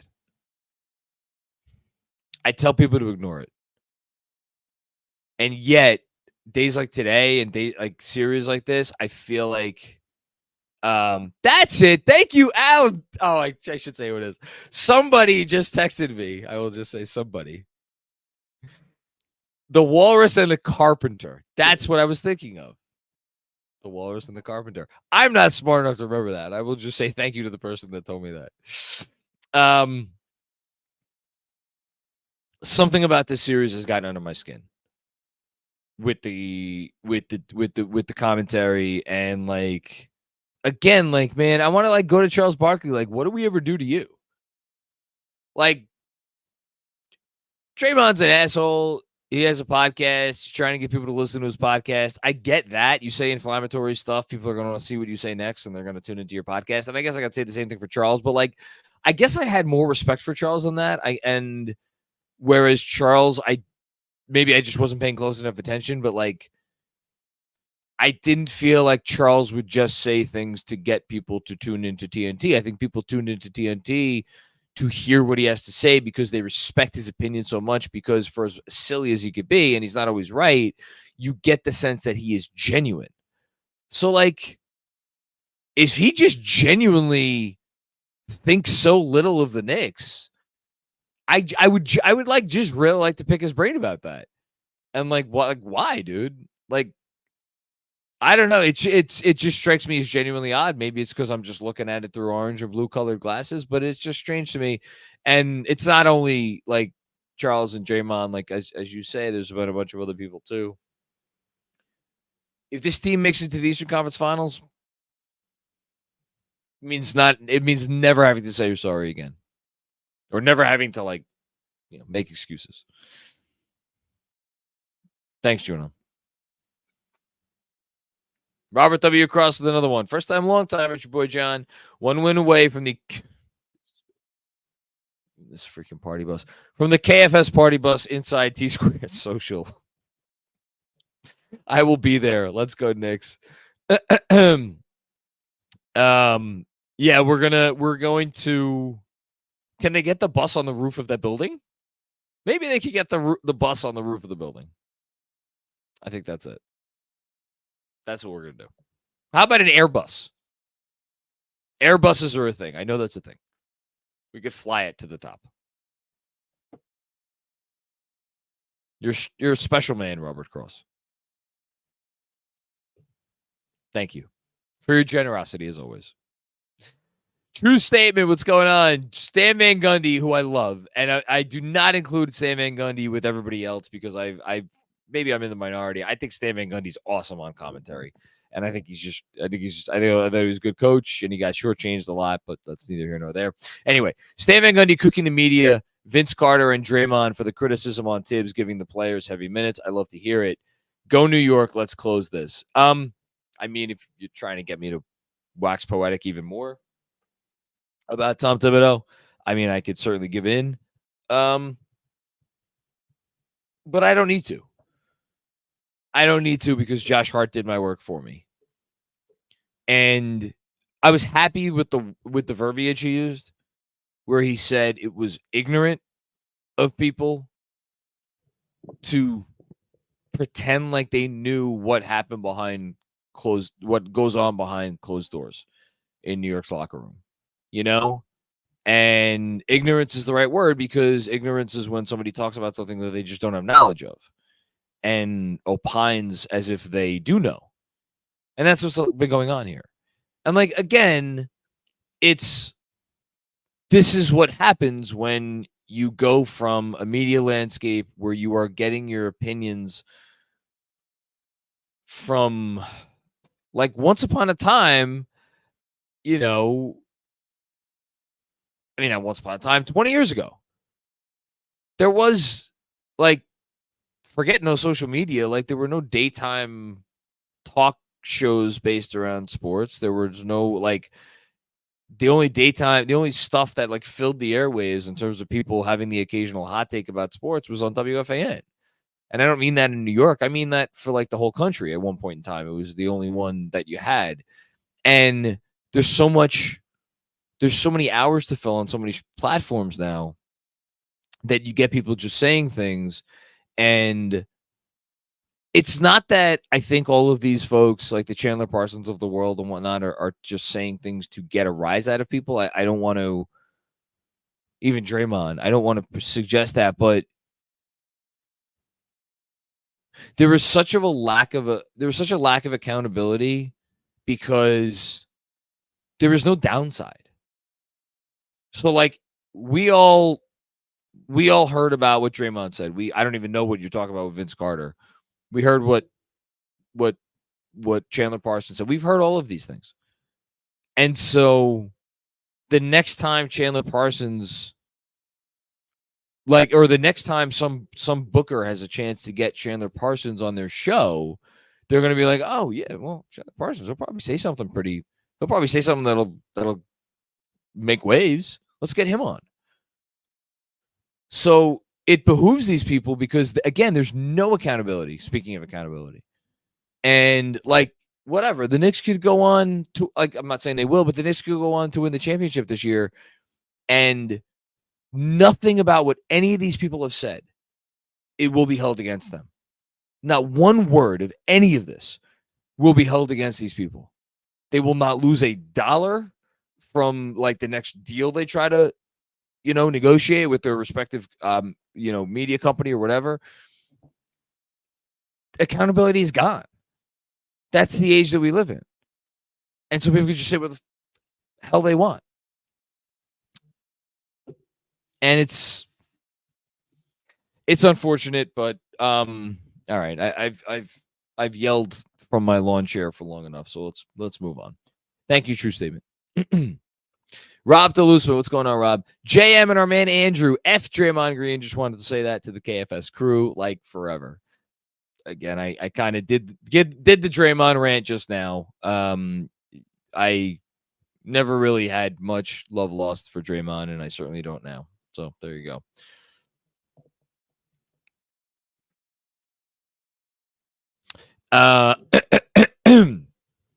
Anthony Sixto, what's going on, Anthony? Starting Deuce, Burks taking ball handling pressure off of JB, putting the defense high and wide to open action off the entry pass pulling defense high wide to open action off the entry pass to the free throw line, filling lanes to scare TJ McConnell out of the paint, give Tibbs his flowers.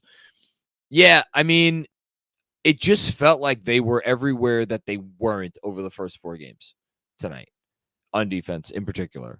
The offensive adjustments, I don't want to say, Jeremy called starting Deuce low-hanging fruit. Maybe it was, maybe not.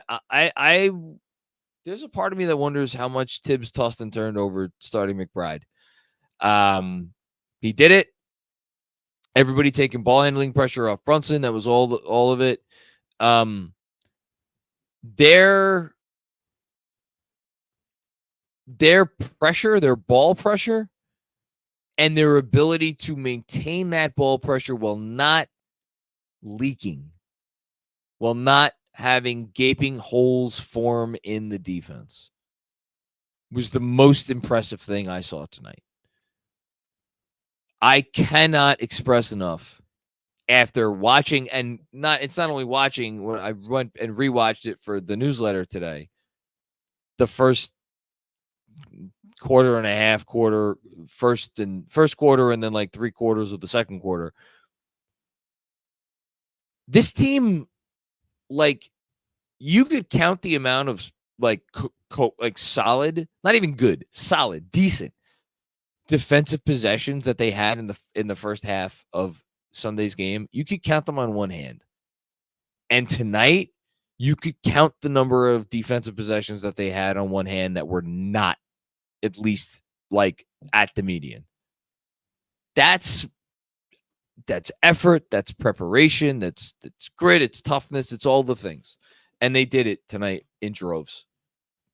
And to a man. Without exception. Thank you, Anthony. Juvenile with another one. Pouring one out for the Alec Burks' washed crew, too. Calling for Shake like he isn't trash and Burks isn't a proven bucket getter. Shame. # fire tips. We love Alec Burks here at Knicks Film School. I think based on what he showed in the regular season, I was fine with him being excised from the rotation. What I will say is that when it became apparent that he would need to kind of step into a role in the series, I wasn't like, oh, dear God, help me. Because Alec Burks is this funny sort of being where, if you've been paying attention, how his career has gone. And how he fluctuates. And he could have games, weeks, months where it's just not going great. And yet it doesn't faze him in the slightest. I thought Zach Lowe had a great line about Burks when he was talking about the Knicks game 4 and I guess their game 3 and 4 performance, where he was like Alec Burks is a professional basketball player. Like he knows, like he it's not you're not starting someone who doesn't know what to do. Like he knows what to do. He could give you 15, 20, I don't even know what he played tonight, 25 minutes, and you feel like, okay, like we have a good chance of getting a decent performance. That's Alec Burks. And it's why they made the trade. And boy, oh boy, looking at that trade in retrospect now, I mean, look, Quentin Grimes, sure, is going to have a very nice career. Bojan Bogdanovic paid dividends before he got hurt. And what Alec Burks did in this game tonight by itself, I don't know. Does that justify the trade? Might. Thanks, Juna.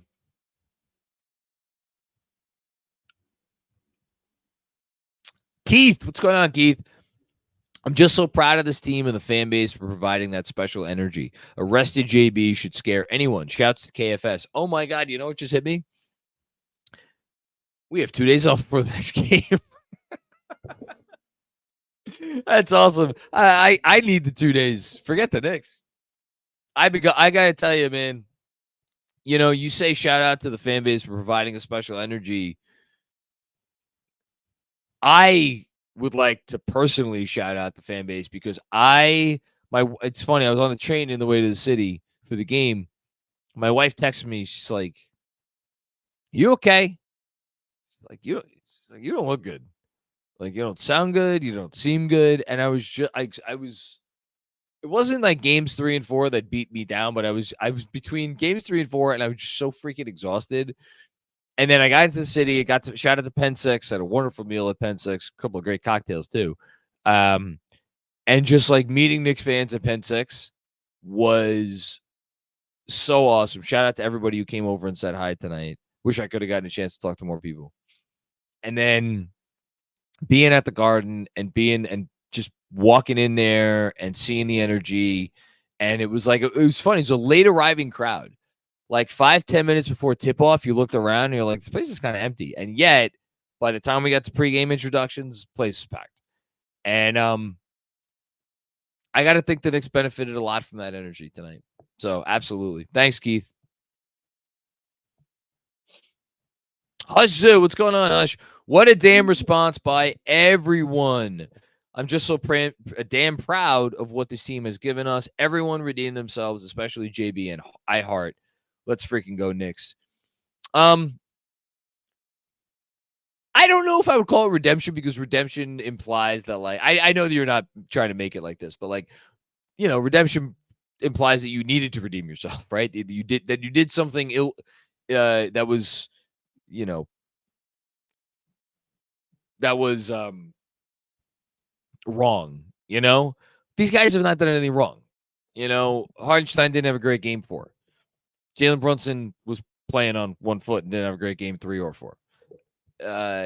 These guys, again, I've said it before, lifetime pass, this team. And so incredibly proud. You want to see him get one more game. That's it. That's what we're all thinking right now, right? We're so proud of this damn team, and yet we all want to, we could all agree, man, just get one more. Get us in that dance. Get us in that dance. Maybe with OG. Just get us there. And then whatever happens, happens. You lose in 4 games, 5 games, whatever. 6 games. Well, let's get there. Let's see what we got. Okay. Thanks, Hush. Mark R. What's going on, Mark? Also, our defense was solid. Held the Pacers team to 91 points. Let's go. Let's close this thing out on Friday. Story of the game for me. Story of the game. Because to me, and look, I put my money where my mouth was. I wrote it. Go back and read the newsletter from today. I said, I'm not worried about the offense. As many other smart people said, they got good shots. Even with Precious at the 4, they got good shots. Put Deuce in the starting lineup, they'll get even better shots. Brunson, if he's better, not worried about the offense. This Pacer team, you saw it tonight. I don't know how many times you saw it. Like, yes, are they able to bear down at times? Yes, they are able to bear down at times. I do not want to make it seem like they are a complete and total pushover and walkover for the entire 48 minutes. They are not. They can defend, but it is not part of their DNA. Defending hard for 48 minutes is not where they're at. It is not what they want to do. It is not how they want to win basketball games. And you saw that tonight. So I was not worried about that part. For me, the defense, it's a great offensive team. And you made them look pedestrian. That's the story of the game. Thanks, Mark. David Centurico. What's going on, David? Dante's shooting numbers weren't up to snuff, but I truly believe his effort on defense was incredibly huge. Thank you so much for having this super chat. I'm so happy that somebody was generous enough to contribute this and make this their comment. He fought over everything, and he was a true menace. I thought, like, where was go find me the possession where Dante DiVincenzo got beat tonight. I think you'll be looking for a while. Something, and look, we'll see. There's always problematic matchups, right? That happen.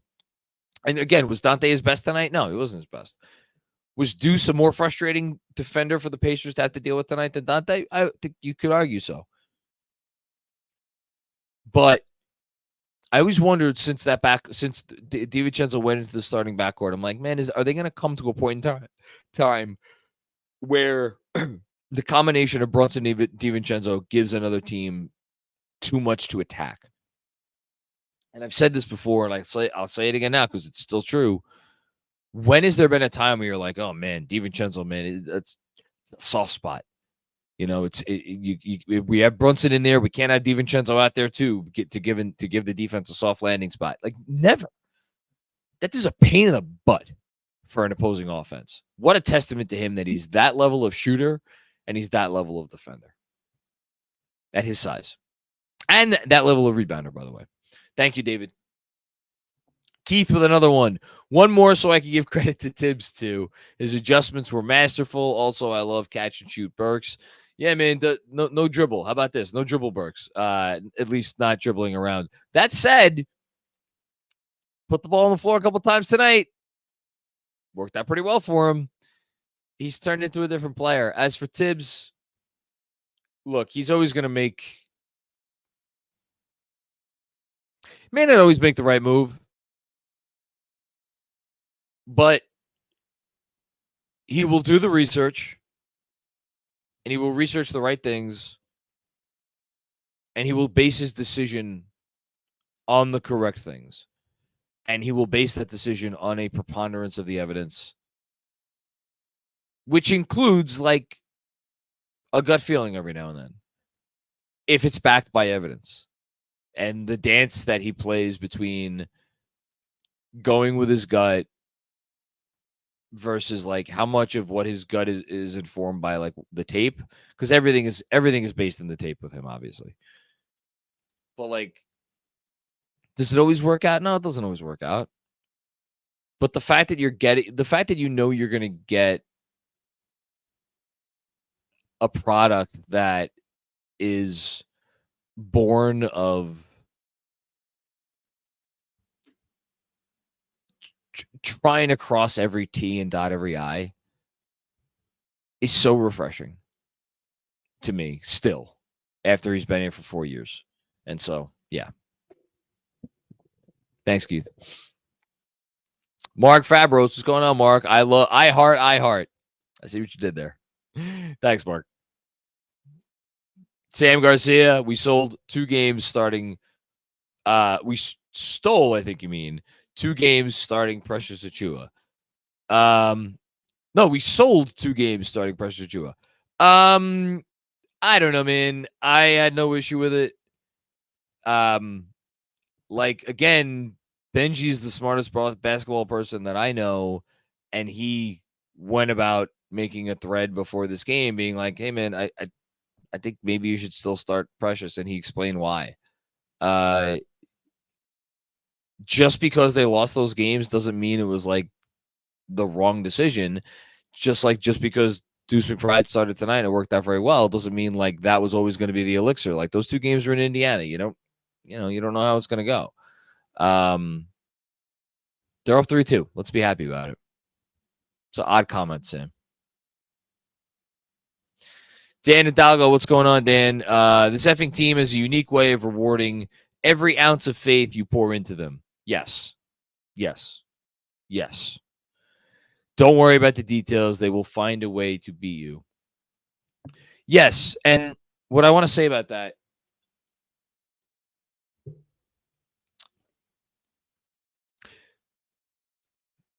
they will find a way to beat you. But I make this mistake because I always say things like that. There is an implication that it is done with smoke and mirrors as opposed to genuine basketball skills. And, like, the collective basketball IQ it takes to defend like the Knicks defended tonight, and just like the individual skill level of the players involved that they could play defense at that level individually and in a team-wide concept. And then on the offensive end, it's like, so that's the other guy. Where are my I know what I needed tonight. I know what I was missing from what's missing from my life right now. Where are all my Tom Thibodeau offensive coordinator folks? That's what we need. That's what's missing from this post game. We need some more comments about where is Tibbs' offensive coordinator. Through 11 games in these NBA playoffs, the New York Knicks have the second best offense in the postseason at 118.2 points per 100 possessions. 0.4 points per 100 possessions ahead of the Boston Celtics, who had the greatest offense in NBA history this year. Knicks offense in the playoffs is better than that team. I don't know how I got on this sidetracked onto this thing, but like, yeah. So, that's it. Because it's like they find a way to beat you. This is a damn good team filled with really skilled basketball players that bring a lot to the table. So, like, yes, they have heart. Yes, they find a way, but they're good. So, like, the conversation needs to be about both of those things. Thanks, Dan. Alex, other Alex. I think this was one of the offensive coordinator people. So shout out to you, Alex. So that was a lot of fun. Let's do this again on Friday, shall we? JB looks past the foot injury and iHeart after some disappointing games, shows up big. Yeah, it's what they do. So not surprised. Pretty good coach too. But of course, we're gonna wait until the next time they lose a game to be critical of him and not praise him here.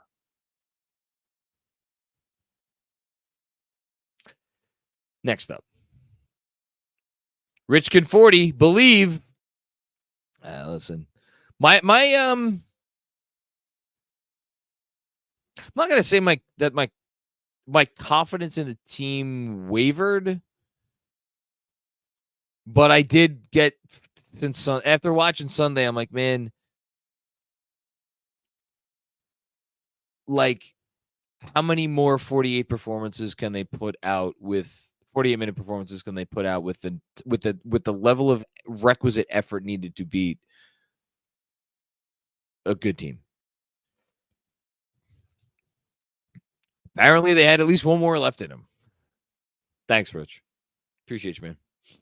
Hush Zoo, AB got me eating so much crow. What a guy. Ha ha. I mean, I think a lot of people were down on Alec Burks. That's fine. But, if you were went over the top and be like, this guy should never play basketball again. And like, what are we doing putting him out there? Well, that's between you and your God. No, I mean, look, it's okay to have doubted Alec Burks. He was awful for 3 months. But I'll say it again.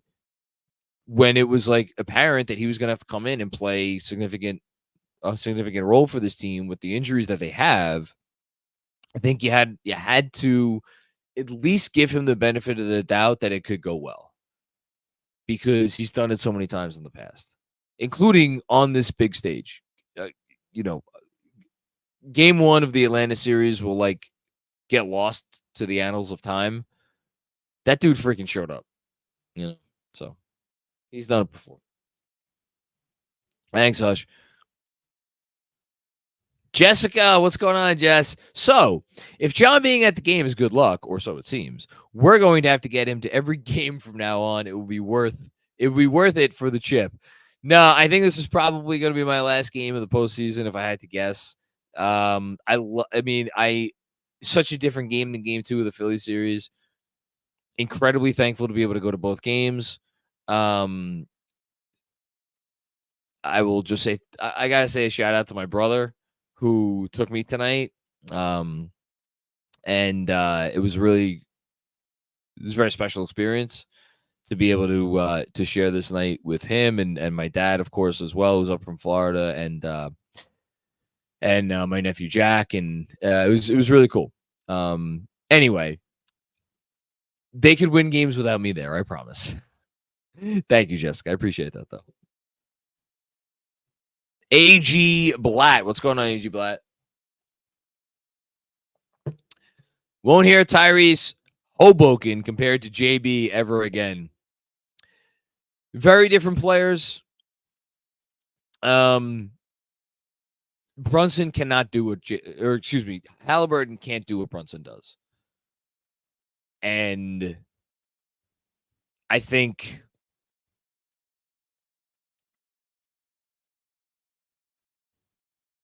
if you're going to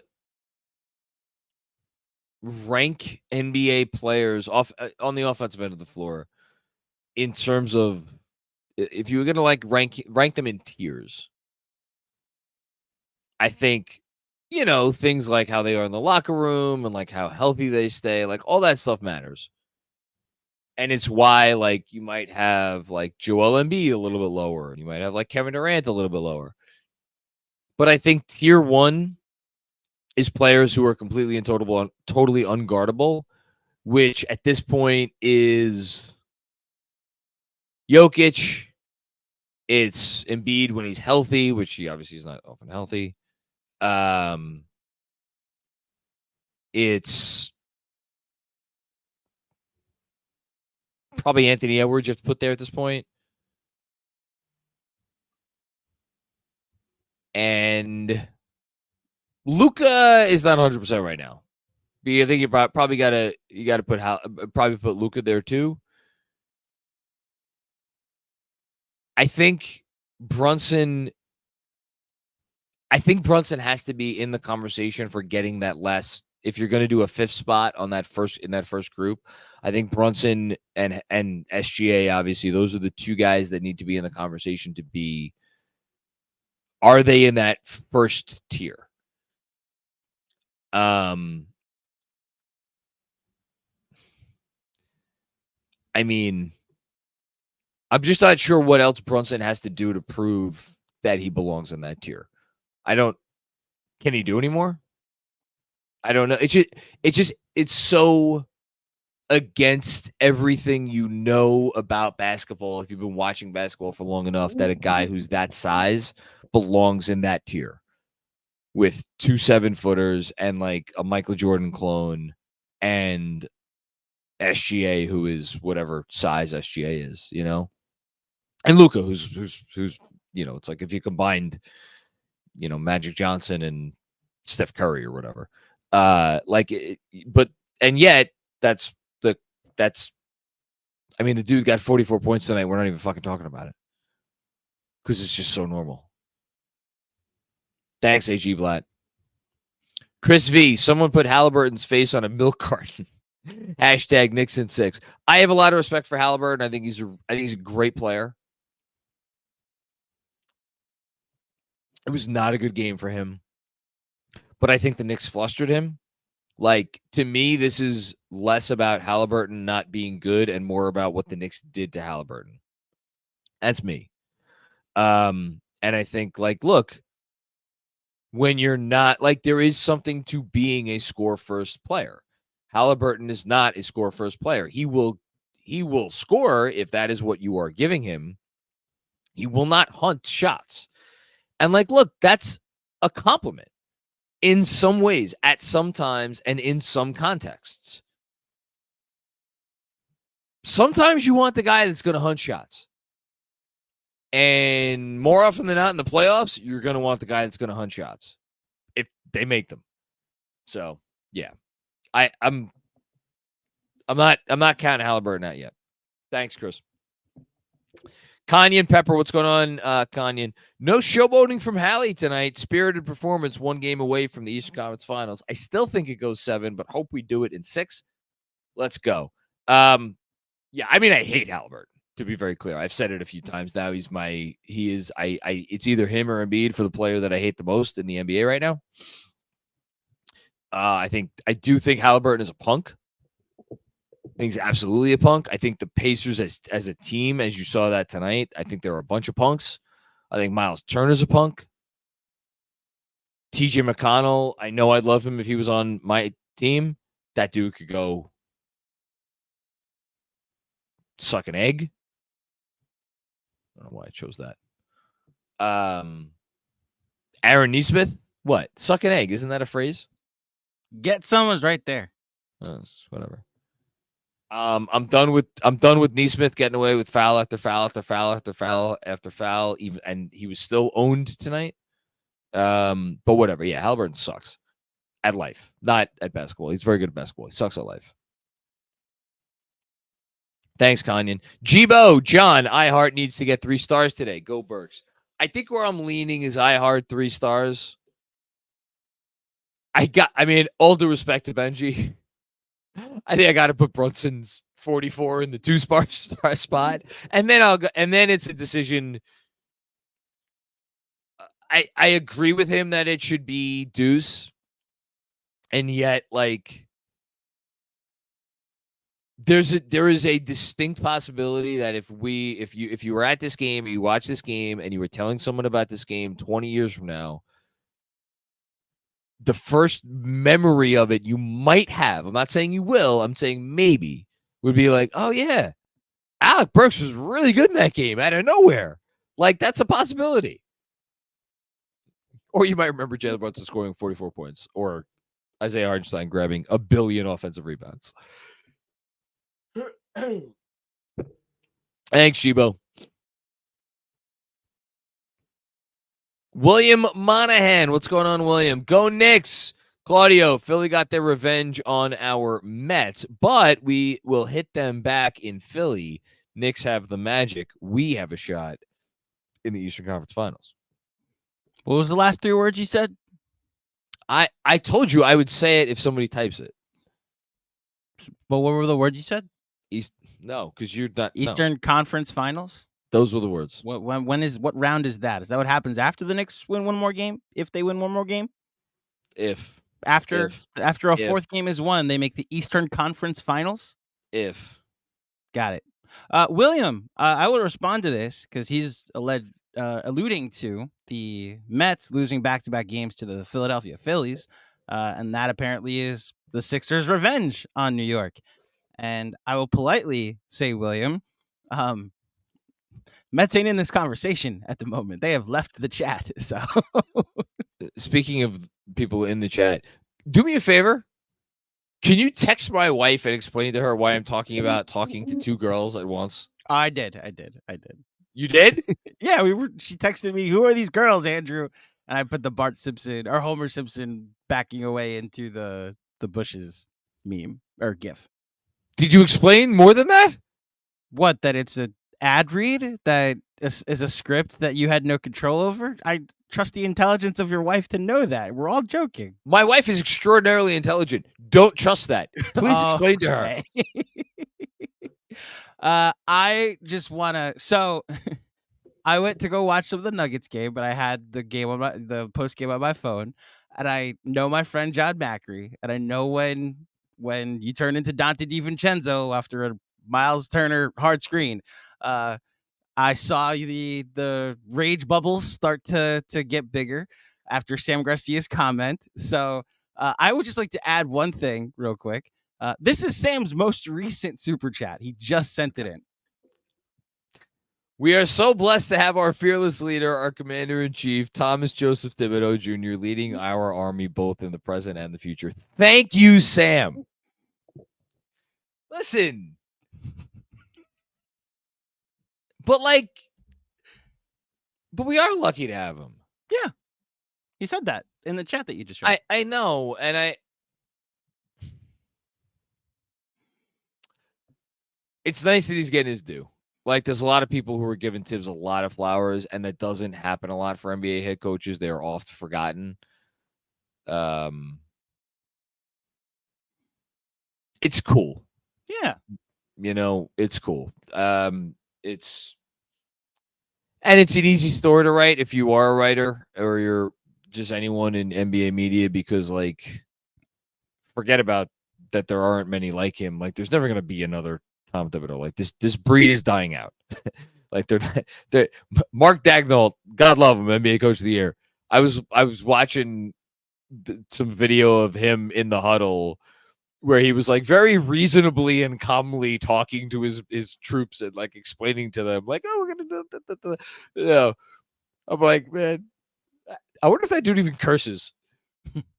Meanwhile, Tibbs got let go from Minnesota because of how much he curses. Exactly. Yes. That all we get from his huddles are the 4 seconds that he's pressure, rebound. It's 2 words at a time because they have to filter through all the wired for sound curses. But again, I'm going to reference the article again today. I love that he pointed out, and some people could look at this and be like, well, that's a bad thing. Tibbs doesn't meet with his assistant coaches when he calls timeout. He goes right to the bench. He's spending the whole time in the huddle with his plays. The line I think in the piece was basically by the time other head coaches get done meeting with their assistants before they head into the huddle, Tibbs has already diagrammed 4 plays or talked to his team about however many adjustments. Well, look, the other thing I liked about the article that you wrote was that the specific that it wasn't necessarily Tibbs taught Jalen Brunson, taught Josh Hart, taught. No, it's not that at all. No, we found the collection of players that matched this coach's personality, and they mesh perfectly, which is why Josh Hart going to Tibbs' rescue today was so perfect. Because if you're not in that locker room, you don't know what you're talking about. And I know you felt it in the building. I've certainly felt it on the watch along tonight on playback. The exhale when they came out ready to play, the fear that they had run out of gas no longer existed. And, thank God they got 3 days off. I'm talking about the most recent 3 days that they had off, by the way, which included Sunday. Well, these next 2 will be big too. So anyway, also, all right. From Sam Garcia's dad. Isaiah Hartenstein, did you ever know that you're my hero? By the way, is there a Game 6 watch party? I'll make that announcement now. Yes, there is a Game 6 watch party this Friday. We don't know what time it is yet because they have not announced a time for the game yet on Friday. So it's TBD. There will be a Game 6 watch party at T Squared Social in Midtown, just walking distance from Grand Central. So I'll be there. Jeremy will be there. Other Knicks Film School faithful will be there. And then, as always, we will join John on the postgame afterwards, hopefully with some good news. But yes, join us at T Squared half an hour before game time. Get your drinks, get your food, get there early, get situated so you can get yourself a table, and we'll watch Game 6 together. Okay, Giddy up. Back behind the shadows. Love it. Love the what is that called again? Avatar? Yeah. RJ's. Macri's back in my last will and testament. Why did I leave? What did I do? What's his name? Oh, RJ's. That's great. Oh, listen. The 16 wouldn't be where it is without the contributions of RJ Barrett. I'll just say that. Thank you, RJ's. Huzzoo. Man, the Brunson discourse was so bad the last couple days. I'm so glad he shut up all the critics. If he wins game 6, he's a top Knick all time. I don't care. Let's go Knicks. What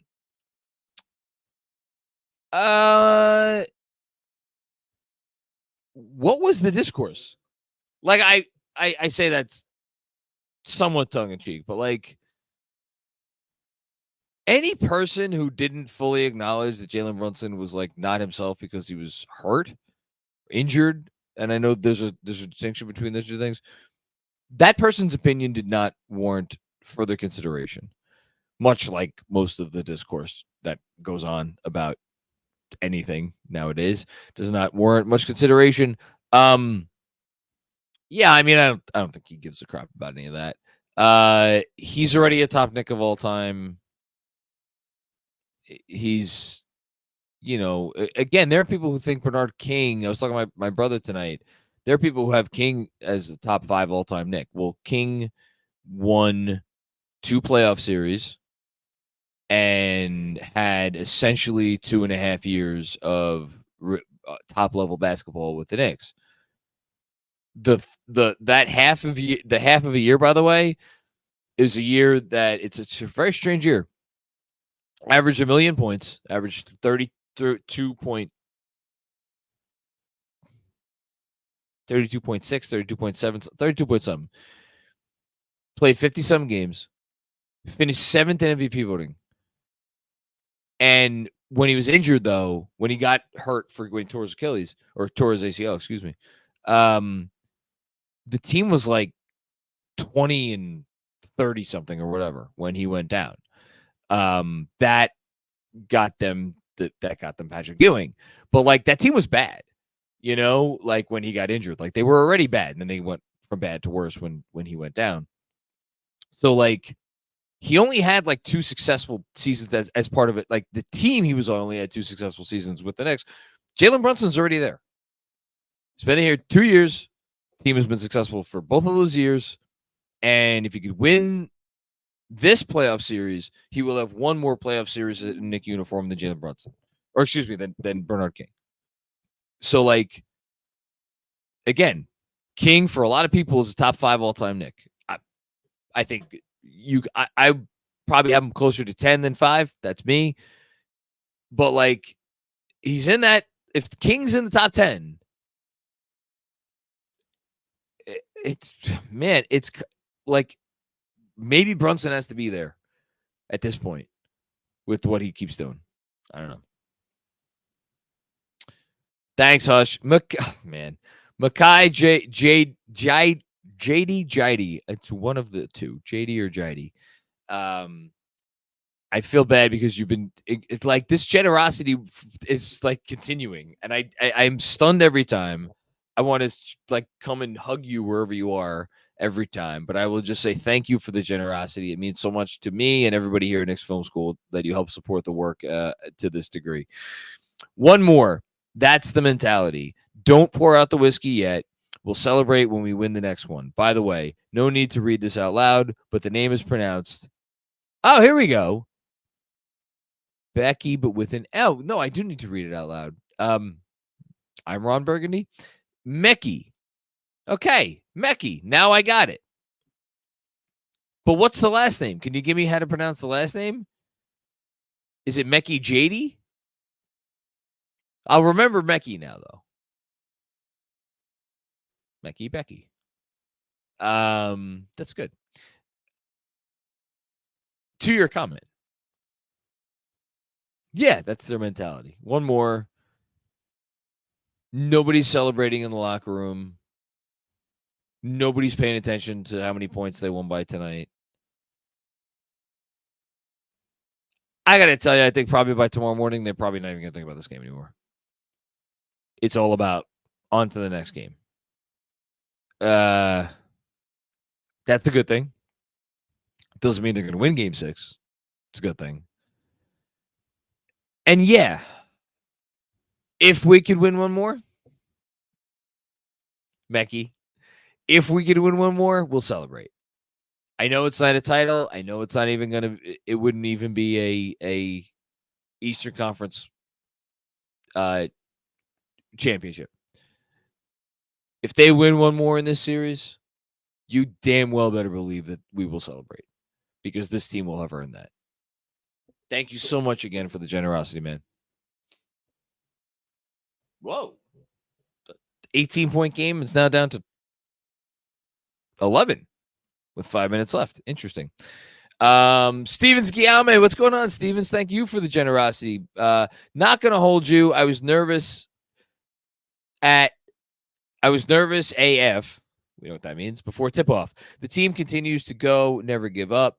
These next 2 days will be pivotal for the Knicks. Knicks in 6. The next 2 days will be pivotal for the Knicks. In terms of just like what, getting rest? Yeah, totally. You know, I think they'll try to anticipate adjustments that might be coming. Although, like at this point, like what adjustments are you going to anticipate? Because here's the thing, like they probably assumed that they were getting the McBride start. So it's not like they were, I mean, if they were caught off guard by that, bad job by them.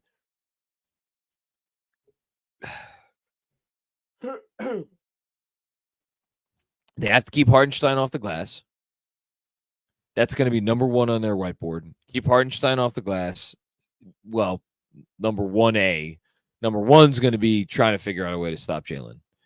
And I just don't. I don't think they have it in them. I just don't. I mean, the adjustment is make other guys beat you. That's fine. I'm comfortable with that. I am. They've given me confidence. Thanks, Stevens. John Fishman. Who's gassed? Hartenstein was effing everywhere. He was everywhere. What's the Ted Lasso thing? Right? He's everywhere. I still haven't watched. I need to go back to that show. I watched like the first 3-4 episodes of season 1. I need to go back to it. It's a bad job by me. Thanks, John. Luyen, what's going on, Luyen? From an old 80s, 90s fan. Savor this, friends. We will talk about Jalen and this gritty, gutty Knicks squad for decades.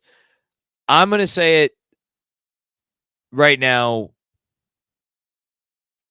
I feel like I could. There's a chance that I will live the rest of my life, which I hope is a very long time. And I will never see anything like what we are seeing from Jalen Brunson in this postseason. Jalen Brunson, as of right now, this is insane.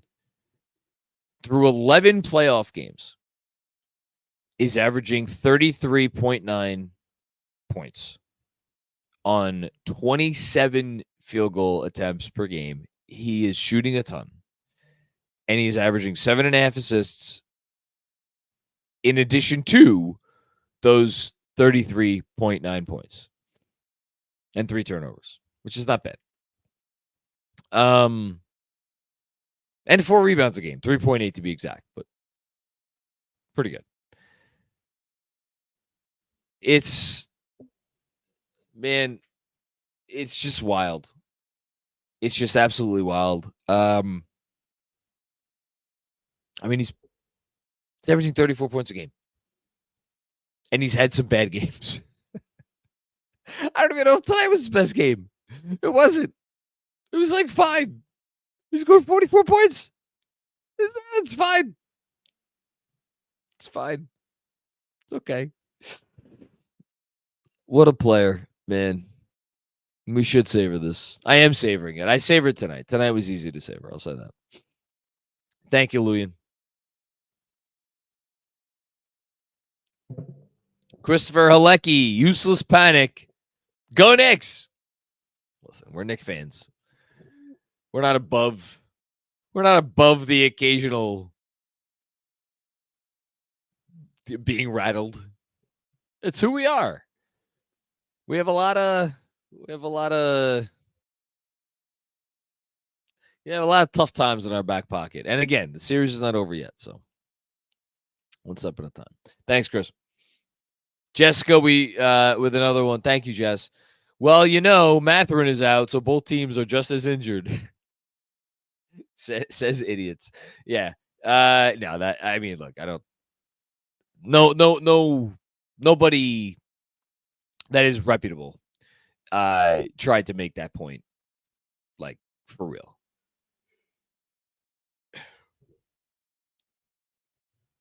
Get one more game. And then etch yourself in franchise lore, in NBA lore, as the team that, like, fate could not stop them. Because that's what all their injuries are, is like, oh, it is your fate not to succeed this year. And they are flipping fate on its head, one game at a time. Thanks, Jess. William Monahan with another one. Where can I get Knicks Maker's Mark? I got it as a gift. I don't know. Shout out to Andrew's cousin, Ryan. Very generous. I don't know where he got it. I don't want to open it yet. That's the thing. It's so beautiful. I just don't want to. I don't want to taint it. You probably Google it though. I don't know. Thanks, William. Zach Horowitz, what's going on, Zach? If Macri doesn't show up half in the bag, I'll be very disappointed. Benji is the man. What a game. A ring is back on the table. Burks balling is a revelation, changes everything. Why does Hallie hide from what's BBB? BBB. Big body Brunson. Oh man. Well, listen. That's a pacer problem. I'm not half in the bag. I did have, so I started I'll take you through this briefly. I think I got to Penn 6 at maybe 5:10.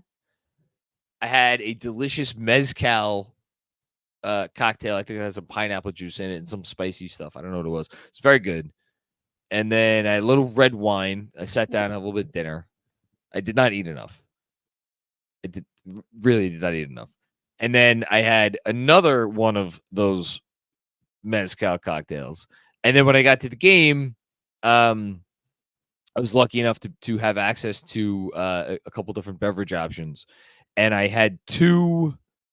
The hell was I drinking? Some kind of like Bud Light hard seltzer nonsense. It was very good though. But I had a couple of those, and then I cracked open. What am I drinking? No, I know no free ads, but Talea Beer Company. What is this? This is a porter. Yeah, it's a very good porter. So, and that's again, it's 1 a.m. Started a little after 5, so it spaced it out. Doing the responsible thing. Thanks, Zach. Shimmy MD. What's going on, Shimmy MD? JB, iHeart, Deuce, players of the game for me. Yeah, those are the three. We have to win game 6 on extra rest. Hashtag let's go Knicks. Hashtag M. What is this? Hashtag AM Yes Chai.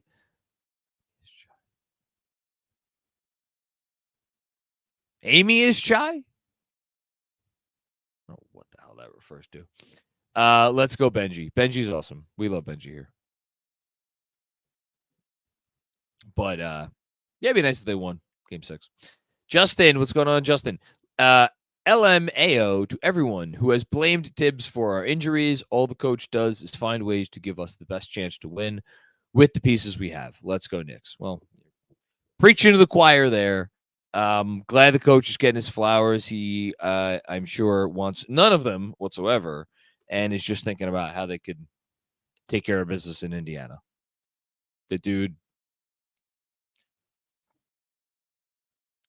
he, as again, shout out that article again by Tim Keown. Kuhn. I don't know if I'm pronouncing his name correct. It's on ESPN.com. All he cares about is like the next play, the next game, the next matchup. What's the next adjustment? So happy we have him. Dom Cappuccini. Dom, man. I know you're happy tonight. That makes me happy. How do you like your own medicine, Indiana? Not so good, huh? Finish him. Yeah. Be nice.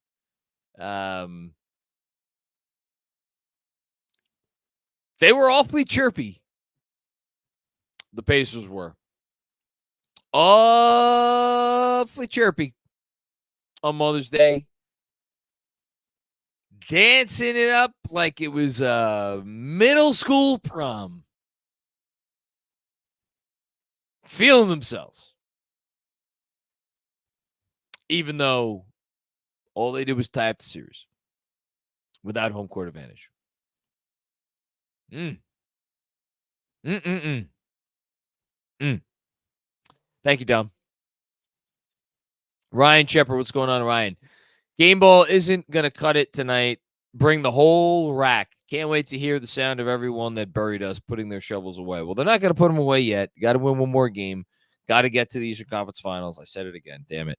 Oh, this is okay. I'm going to read this. There's a blind read / retweet. It's from Fred Katz. How dominant was Hartenstein on the boards tonight? 29.3% of the time New York missed a shot when he was on the court. He got the rebound. For perspective, if a team averages that number during the regular season, it would be the 9th best offensive rebounding rate in the NBA. So Isaiah Hartenstein tonight rebounded better than 2/3 of the league would. Their whole team. All 5 guys together.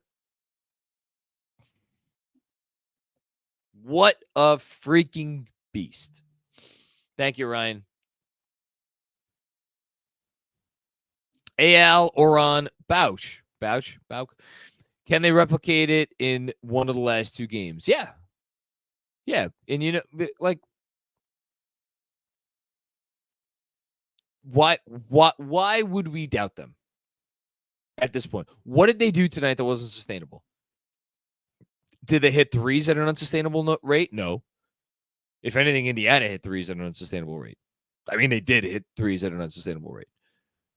They were, again, the Pacers were, I'm going to read this again, at the end of the third quarter when the Knicks were up by 21 points. The Pacers were hitting at that point 58% of their threes. And the Knicks really didn't shoot like that great from 3 tonight. I thought they left a lot. I was going to sound crazy. I thought they left a lot of points out there. I thought the Knicks could have put up 135 tonight easily. Brunson could be better. That's a scary thought. DiVincenzo could make shots. You got contributions from your lesser role players like Burks and Deuce and Precious, and lesser role players are the guys that often play better at home than on the road. I get that. I think they got enough to make it a competitive game on Friday. We'll see if they win, but I would sign for a tight game with 5-10 minutes to go. I think that's what we're going to get. I'd be surprised if that wasn't. That is not what we got. Thanks, AL. Jessica with another one. Thank you, Jessica. Ricky is going to chop up the entire game into clips and send it all overnight. Love all the adjustments from Tibbs all game. This team never gives up. No. No, I think I would love to have been a flyer on the wall for that players only meeting after the last game. And I have to think of it something along the lines of, we are not going out to that team like this. That is not going to happen.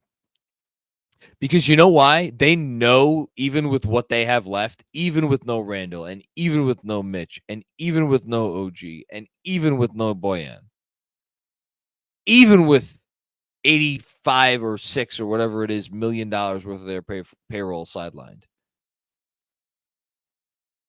they know they're better than this team.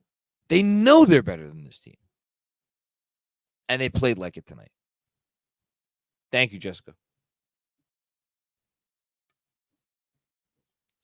Sam Garcia, shout out to Chef Boy AB for staying ready. That's what a pro does. That is what a pro does. And like Alec Burks, man, let's give him his flowers, because this guy, he's been in the league since 2011. He came into the league. He was an early pick. It was a lottery pick in the 2012 pick in the 2011 NBA draft. So 2011-12 season. I mean, he's been in the league for 13 years.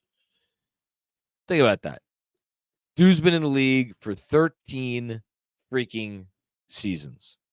And over that time, like, solid 11 points a game, 3.5 rebounds, couple assists.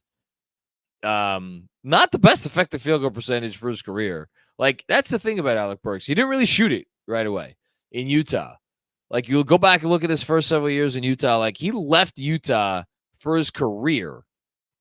When he left Utah, he was an effective field goal percentage of 46.6. Now, granted, that was before, like, the offensive explosion. Actually, not really. It was, like, amidst the offensive explosion. But, like, 46.6 effective field goal percentage is not great. And that's where he was at when he left Utah.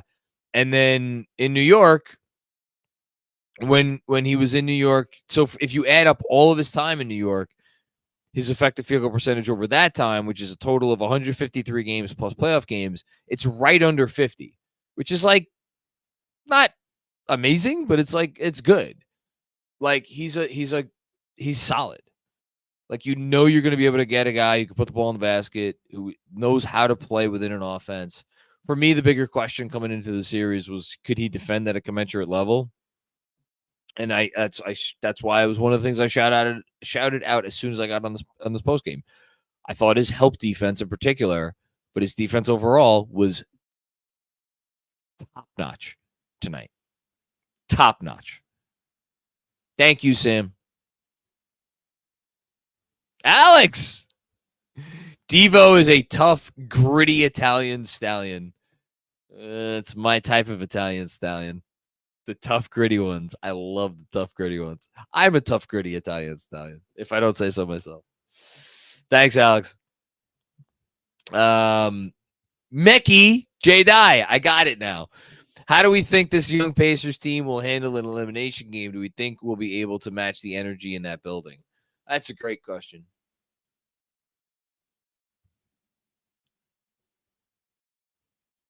I don't think they'll come out tight. I think they'll come out. I think they'll play incredibly hard. I think their coach, I think Rick Carlisle has been around for a long time. I think he's going to know how to motivate his team to the extent that they even need motivation. I think they're going to look back on the chippiness for tonight. I think they're going to look back at, like, all the, 2 or 3 altercations or whatever. I think they're going to come out angry. Now, all that's well and good.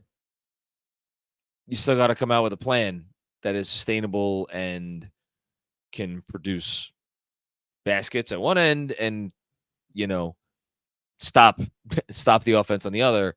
Of the two, I think they will have a bigger problem on defense. I have a lot of respect for the offense. And then again, like, honestly, Here's my answer to this question. It's up to Hallie. I'm not worried about the Pacers, like their energy and their building or whatever. Like, yeah, I think the Knicks got a bump from the MSG crowd tonight, but I think they'll be ready to play. I don't think the crowd's going to have that big of an effect. I think it's up to Hallie. What does Halliburton come out and do? Does Halliburton come out and dictate the terms? Does he play like he did in Game 3 and Game 4 when he looked like an All-NBA guy? Or does he play like the guy he played like tonight, which was a guy who didn't deserve to be in any conversation with Jalen Brunson, at least not a basketball conversation. He took 9 shots, at 13 points. Made 1 3. 1. Had 5 assists. 2 turnovers. It's not great. Thanks, Mickey. Brandon Cooney. No Pacers fans in the chat tonight. Interesting. Were like Pacers fans really in the chat? I have no idea. They don't tell me these things. But I don't know. I'm not gonna be hard on Pacers fans. Listen, there's enough degenerate fan bases out there. Well, actually, no, that's not true. Philly is the only degenerate fan base. Miami is a non-existent fan base, at least in terms of real fans. And then there's Brooklyn, that's a literal non-existent fan base. So, shout out to all of them. Thanks, Brendan. Kevin Danishevsky, what's going on? Kev, I'm just here to scream. Closest we've gotten to the Eastern Conference Finals since 2000. Now we got an extra day of rest. Well-coached game from Tom. Push the correct buttons. I love it when you begrudgingly compliment our coach. Yeah, man, it was a good game. The extra day of rest, I'll see. We'll see how it impacts them. Hopefully, it impacts them in a positive way. I will say this: the Game 7 time, should Game 7 be needed, it's a quick turnaround. I believe it's a 3:30 start. It would be a 3:30 start on ABC or a 3:30 start on Sunday afternoon. Day crowd at the Garden, not quite the same as the night crowd. So I'm not saying Game 6 is like a must win or anything, but boy, oh boy, would it be nice if they took care of business in that game. Thanks, Kev. Kev's telling me there are still Philly fans hanging out. Well, they have nothing fucking better to do. So, truly, Philadelphia sports fans are the scum of the earth. They have no redeeming qualities whatsoever. They root for miserable sports teams. They embody that miserableness. That's not a word. I don't care. Just everything about them. It is like scum of the earth, scraping the bottom of the sewer level stuff. Indiana is a respectable town, like good fans, whatever. I can't stand their point guard. He's a really good basketball player. Can't stand him. Reggie Miller is the Antichrist. But I have no issue with Indiana. Philadelphia is just like, what are you doing? Anyway, Danny Small. Hart has the energy to match Siakam early. Yes, he did. And he does. Precious is better as a versatile option off the bench. Backup center or to guard Pascal. Deuce confident on both ends helps. Great job by Benji on the breakdown. I'm going to go back to listen to it tomorrow morning. Deuce being confident. It's funny when you say confidence. The first name that pops in my head is Josh Hart. So Josh Hart, the Garden was a little peeved at him early on in that game. He had an open look from, I think it was from the corner, and he paused, he pump faked, and then he shot it, and it missed, and it wasn't really close, and everybody groaned because they're like, ugh. People just want him to shoot it. People just want Josh Hart to shoot it, and sure enough, he did shoot it at one point. What did he finish? Hold on, I'm looking up right now. Hart finished from 3, 2 of 7, which is fine. Josh Hart goes 2 of 7. You live with that. You like 3 of 7, but 2 of 7 is fine. Deuce, though, yeah, I think confidence is a big part for him because he's a third-year player. So I think young players, the confidence can kind of ebb and flow a little bit. As far as, and I completely agree with you, Hart played with a ton of energy, backed up his words, took the loss on himself in game 4, even though it wasn't on him. But yeah, no, the energy was there. I haven't changed my opinion. If the Pacers want to go hunt Josh Hart with Pascal Siakam, have at it, guys. Seriously, have at it. Precious. I know Precious at the 5 is not ideal for different reasons. You're not going to get the rim protection that you'd like. A little small on the boards. Precious is not a great defensive rebounder. I think he's a good one. I think he's a great one. But the speed that those lineups played with tonight when Precious was at the 5, I thought the speed was really, really hashtag meaningful. And when you get Precious out there at the 5 flying around and Deuce out there at the point of attack flying around, and then you throw Hart out there and like barely any of these other guys, like if that's the spine of your defense, again, I'm not saying they're perfect. I'm not saying they're infallible, but when they play with the level of effort and poise and I'll use the word again, connectivity that they did tonight, it's good stuff, man. It's good stuff. Thanks, Danny. Fuddy, what are you doing, man? David Futternick, my good friend. Statement game. They can't guard him. Capital H, capital I, capital M. No. We drink your blood. Big markets still have a shot. Old hot pick of Tibbs gave us life. Basketball is my favorite sport. Hashtag sometimes a Don does wear shorts. He was a Don today. Dante DiVincenzo embodying Paulie Walnuts, embodying who else? Your boy, Steve Buscemi. Get well, Steve. I saw that news report this morning. What the hell are we coming to in this world? But yeah, man, Dante was awesome. No, they can't guard Jalen Brunson. And they know that. He knows that. Everybody knows that. Rick Carlisle knows that. Tom Thibodeau knows that. Everybody knows that. Didn't even think Brunson had his best game. I thought Brunson ran out of gas a little bit in the second half. I don't know. We can actually figure this out because you know why? We have the assistance of statistics that are recorded in the form of like web pages. So at half, oh my God, my voice just was like Halliburton there. At half, Brunson was 12 of 18 for 28 points. Finished the game 18 to 35 for 44 points. So that means in the second half, Brunson went 6 of 17.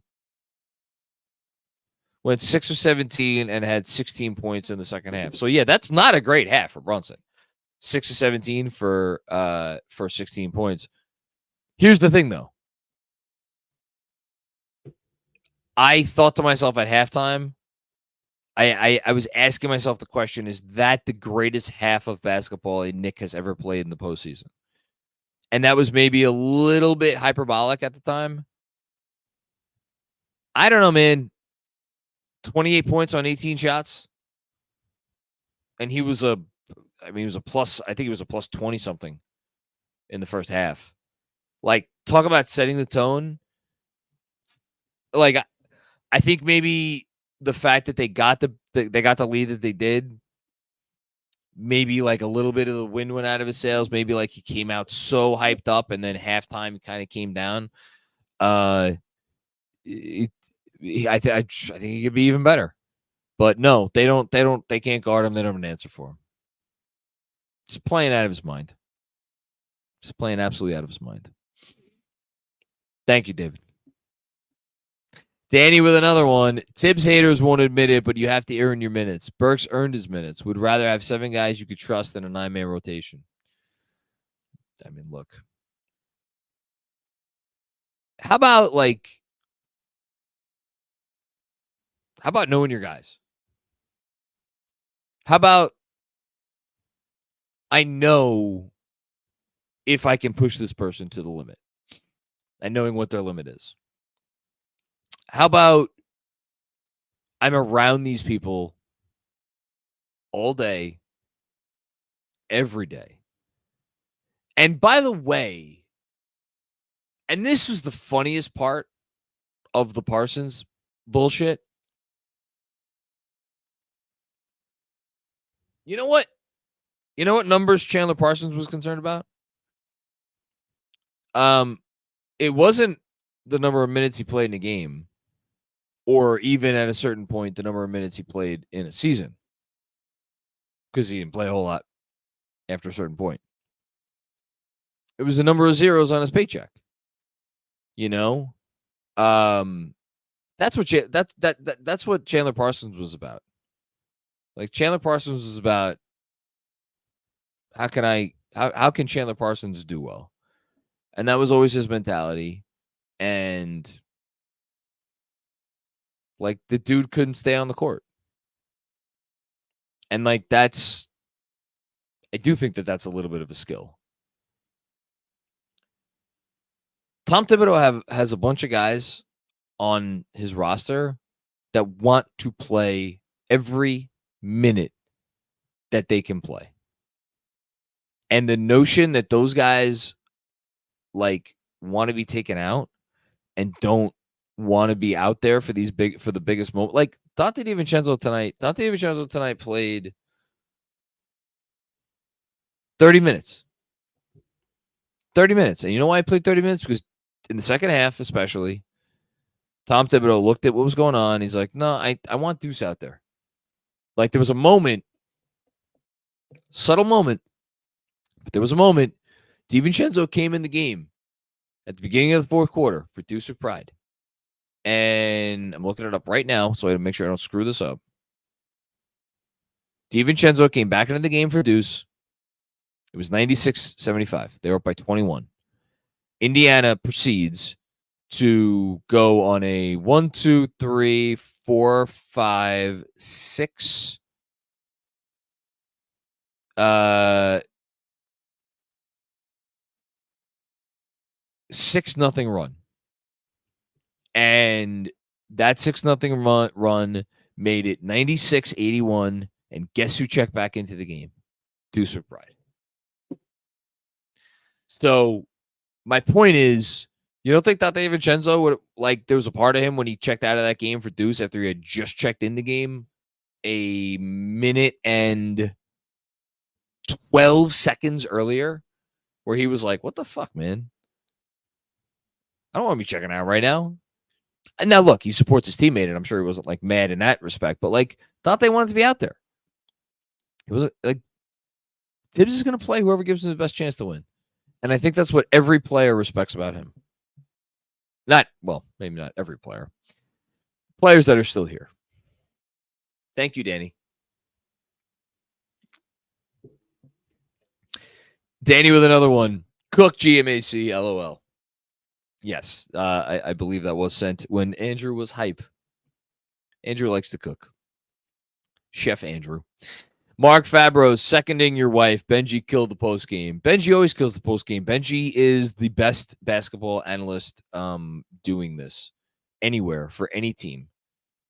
It's either him or Caitlin Cooper. And DJ Zulu. I can't forget about DJ. I think I default to Benji because Benji's been with us a little bit longer, but both of those guys, like DJ and Benji, they're both like as good as anyone out there doing this work. And I love that they have different styles. I love that they go about it in different ways. I just learned so much every time I hear those guys talk, and they approach it from a little bit of a different angle. They don't always agree with each other, which I love too, because they are reasoned. Like their takes are reasoned, and it's like that's what good discussion is. Two people who know what the hell they're talking about. Anyway, it was great to have Benji on the post game tonight. I'm happy he was on the post game after a game like this, where there actually was a lot of stuff to dig into. Because I would have came on here and it would have just been like waving the pom poms. But he gives you a lot more than that, and he gives you something deeper. So shout out to Benji. Thanks, Mark. Phrase Vader, Benji crushed it. Claudio's lit. Let's freaking go Knicks. Yeah, I think Claudio's been hitting that maker's mark a little bit too hard. What would make you say that? I have no idea. My cousin actually told me that you can find this anywhere. Anybody asking. Maker's Mark, the Knicks version. It's available anywhere. I guess you just Google it and you can find it. Google's a helpful tool. Yes. Amazon might even be a helpful tool. No unsponsored, obviously. Shout out to Foreplay. Conspawn, what's it called? Huh? What's it called? Conspawn or something? I have no idea what you're talking about. No, like it's never mind. It's in reference to like when look it up. I've heard that term before. Conspawn? Yeah, like something about a sponsor, like but like it's in a certain I don't know. Forget I said anything. Conspawn. SpongeBob popped up for me. Let's move on. Oh, SpawnCon, you mean? Sure. Thank you, Braze. And thank you, Danny, for the shout out earlier. Appreciate that. Knicks in 6. Thanks, Fraze. Dom Cappuccini, Knicks in 6. My prediction is oh so close. I had the same prediction, so I'd love to be right about that. I mean, I would have loved to be wrong and have it be Knicks in 4 or Knicks in 5. I'll take Knicks in 6, though. Phrase Vader with another one. Coach Van Gundy made a great point about minutes in the 4th. I hope everyone heard it. Players play in the damn playoffs. Well, that's yes, of course. Players play in the playoffs. It's the most ridiculous. I mean, it's just so stupid. So like minutes per game right now, you got in the playoffs. Josh Hart is second with 43.7 minutes played per game. Jalen Brunson is 9th at 41 minutes per game, behind other stars such as Joel Embiid, Devin Booker, Anthony Davis, Luka Doncic, Kevin Durant, and Tyrese Maxey. Jalen Brunson is averaging fewer minutes per game than all of those guys. Now, that's a little bit skewed because Jalen Brunson left game 2 for 13 minutes or 14 minutes, whatever it was. Figure he would have played 10 of those. Figure his average would be a little bit higher, maybe around like close to 42. Even so, that's right in line with Luka Doncic and Anthony Davis. So anyway, so that's Jalen Brunson. OG Anunoby was averaging 40 minutes per game, which again is 13th in the league. It's not first by a mile, it's 13th. And then after that, after those three guys, to find the next Nick, you have to go all the way down to DiVincenzo, who's averaging 35 minutes a game. That ranks 44th in the league. Like Caleb Martin is averaging more minutes in the playoffs than Dante DiVincenzo. Herb Jones is averaging more minutes in the playoffs. Max Strus is averaging more minutes in the playoffs than Dante DiVincenzo. PJ Washington, Tobias Harris, Tyler Hero, D'Angelo Russell, when those guys were still participating. Kelly Oubre Jr. averaged a bunch more minutes in the playoffs than Dante DiVincenzo. Like, it gets so skewed because Josh Hart is the Energizer Bunny and he plays all these minutes and it gets noticed. But and Jalen Brunson's a star player, so obviously Jalen Brunson's going to play a ton. This whole freaking conversation came up again because OG Anunoby happened to pull a hamstring at the wrong time. And it's incredibly unfortunate, but it's like, hey, you need your best players out there if you're going to try to win the game. Thanks, Phrase. Sean with a W. Rick Carlisle just called another timeout. That stretch in the first half when Rick Carlisle was just timeout, timeout, timeout, timeout. Holy goodness gracious. He didn't know what to do with himself. Truly had no idea what to do with himself. Thank you, Sean. Lance Taylor, what's going on, Lance? First time, long time. Great to hear from you, Lance. Thanks for all you do. GMAC, jet up. Defense was great tonight. Pacers never looked comfortable. Completely agree.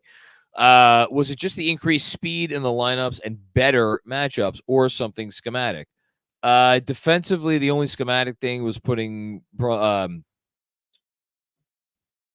McBride on Halliburton and really letting him fluster him for 94 feet or trying to fluster him for 94 feet. I think that was the big adjustment. Defensively, I just thought they were just much more connected. That's really all it was. I thought they were much more connected. I thought Benji, again, I'm stealing from Benji. He pointed this out during the game and he pointed this out after the game.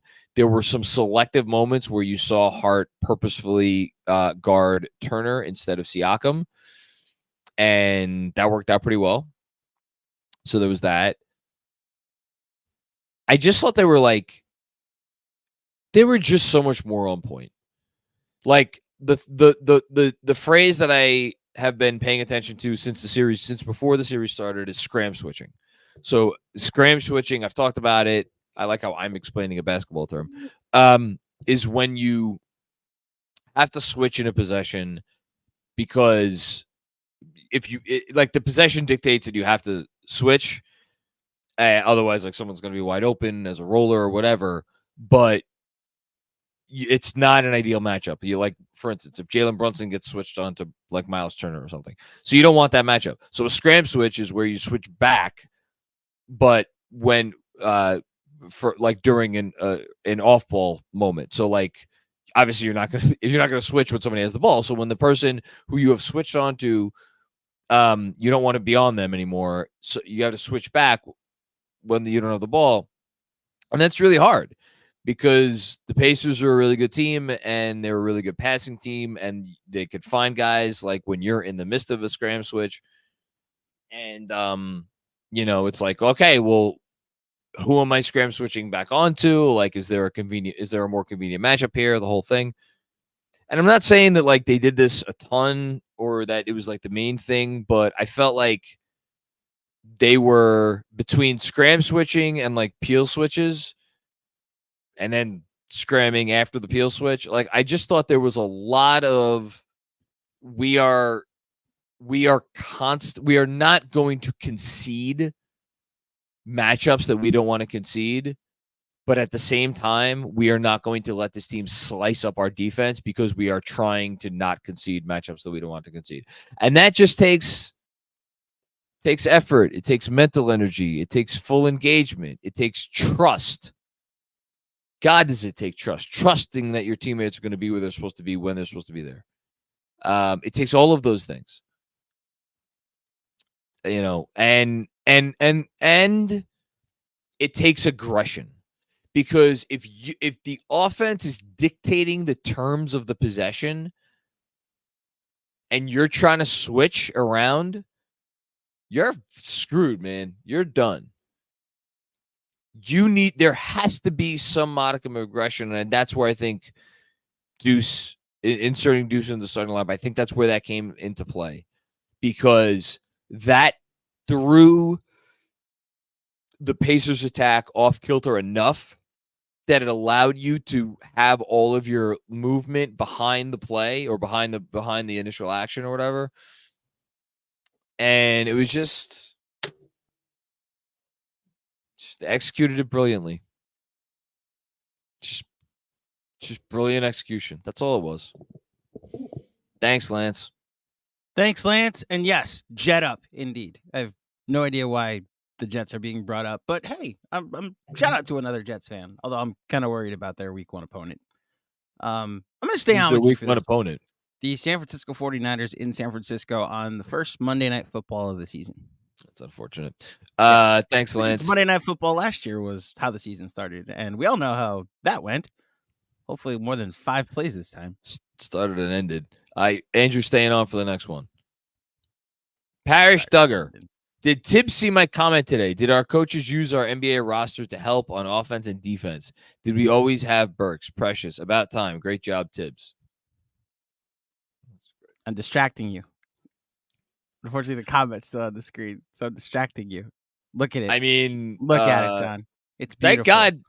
Thank God for your comment, Parrish, because otherwise Tibbs, I mean, honestly, he probably would be on a beach somewhere. Look at this. It's so beautiful. Great head of hair. It's in the works. That's going to be in your room at some point in the not too distant future.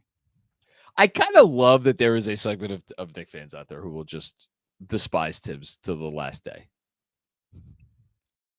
It's kind of funny, you got to admit. I don't have the same, like, what you have for him, but no one does. Right. So his family doesn't. I understand. Well, yes. I just recognize, like, he's gotten all the praise tonight. So, of course, there's going to be 2 or 3 people. Nothing is unanimous, you know? For all the people that's like, it was the obvious decision to put Deuce in the starting 5. I was getting, if he had put Precious in the fourth of game 3, they would have won. And it's like, nothing's unanimous. So, you go with the majority. And the majority is that this guy is an outstanding head coach. Listen, great. It's never going to be perfect. Greg Popovich may have one less championship today than he otherwise would have because of a substitution that or a lineup decision that he made because Tim Duncan wasn't in there to get it, or who wasn't in there to get it? It was Duncan, right? It's Duncan. He didn't have Duncan in for the infamous Ray Allen shot. Yeah, so was an offensive rebound. If Precious is there to rebound instead of Deuce, maybe they get that offensive rebound. Maybe Nembhard doesn't take that shot. Maybe the next win game 3. Hopefully, we're not sitting here talking about that. Besides the point, all of us, the majority of us, understood the Precious starting, and then he gave it 3 quarters. The beginning of game 1, the beginning of game 3, the first and third quarter, the beginning of game 4. And by the beginning of game 4, it was clear it didn't work. Now, I would argue nothing worked in game 4, which is why to just pin it on that lineup is a bit silly. But shout out to 99th Basketball who did the thread on that specific thing today, which I thought was really good. Yeah, so 99th Basketball did the thread for us today that was really good. Benji did one that it was like it's kind of scapegoating really poor play, and it was just like. You want to say they had 3 non-shooters out there? Fine. They had 5 non-shooters out there for the majority of the game, outside of when Alec Burks was there. Now, where I concede is, like, I don't think it's going to be a cure-all because of the way that Deuce is played. And XJ and Mensa were like, I just go with it and see what happens. And while I don't think anybody predicted, I can't even say that, Mensa predicted a final score of 111-89. It was almost on the spot. While very few outside of Mensa predicted a blowout, the way everything changed, like they played better. The Hartenstein upgrade was just a better Hartenstein. Across the board, they were just better. They made the play better adjustment. Right. Shout out to Nikias Duncan to the dunker spot. Sometimes the biggest adjustment is just hit the do better button. Yeah, but they listened to Parrish Duggar, by the way. They listened to him and the adjustments. Of course. What you just said, and I don't want to mischaracterize what Mensa and XJ said, but like just try it out, like kind of like, hey, it could be better. That's not how Tibbs operates. He's not going to throw anything against the wall. Everything is going to be reasoned. Everything is going to be justifiable. Everything is going to be evidence-based and back the whole thing. And for him to have made this adjustment, I think showed so much trust in Deuce McBride, who is a young player that he has seen. Again, what does it always come back to with Tibbs? Do you put in the work or do you not put in the work? And so there's no chance he's putting Deuce McBride in the position he put Deuce McBride in tonight if he had not seen Deuce McBride put in the work day after day after day after day after day for 3 years now. Yeah. I think the evidence was what we saw during the regular season, albeit that's not very Pacer dependent. We didn't see it against the Pacers, and that's what you needed to see was how it works with the Pacers, which is why I am a bit skeptical of using like regular season lineup data for postseason adjustments because it's like because like the Precious Achiuwa game where you cried, right? Well, we all cried because of Jalen Brunson's heroics. That was Precious Achiuwa with 14 rebounds. Like, you understood Tibbs going to that and being like, well, maybe we can replicate that. And he gave it 3/4 of look. And the very simple adjustment of room to operate for Jalen Brunson and play better seemed to have been the adjustment. It was outstanding. And again, listening to the Parrish Duggar. So shout out to Tibbs for listening to the right people, which was most likely himself, especially this guy. This guy listens to anybody else? Goodness gracious. I think this guy listens to anybody else. He's listening to the Seagulls. All right, let's start to finish up here. I think we're coming down the home stretch. Thank you, Andrew. Dom with another one. As happy as I am for our team, I am equally happy that you have this memory to share with your pops. That's very sweet. No matter how the series goes, this memory will be forever priceless. It was a cool game. Dad flew up from Florida for this. He was excited. You know, he's the reason I'm a Knicks fan. And that was really cool. It was also really cool to watch this game with my brother. And because he has become an avid newsletter reader, and he actually listens to these post games, as I understand it, from time to time. So that was really cool. It was a family affair. And shout out to my nephew Jack, who is an exceptional high school basketball player. Jack Coco, remember the name. You're gonna hear it pretty soon, a few years. So yeah, it was really cool. It was a great memory to have. It was a great atmosphere at the Garden. And yeah, thank you, Tom. That was really nice of you. Thank you. Down with another one. But seriously, let's go finish these front runners once and for all on Friday. Let's freaking go next. Yeah. The more I'm going through this post game, and I didn't think I would feel this way if they won this game, I would have just been. I was like, I'm just gonna be happy if they win tonight to get to a game 7 at least. Now I'm like, man, let's go win this series in Indiana in game 6. Let's go win this thing. I blame you, Dom. Thanks, man.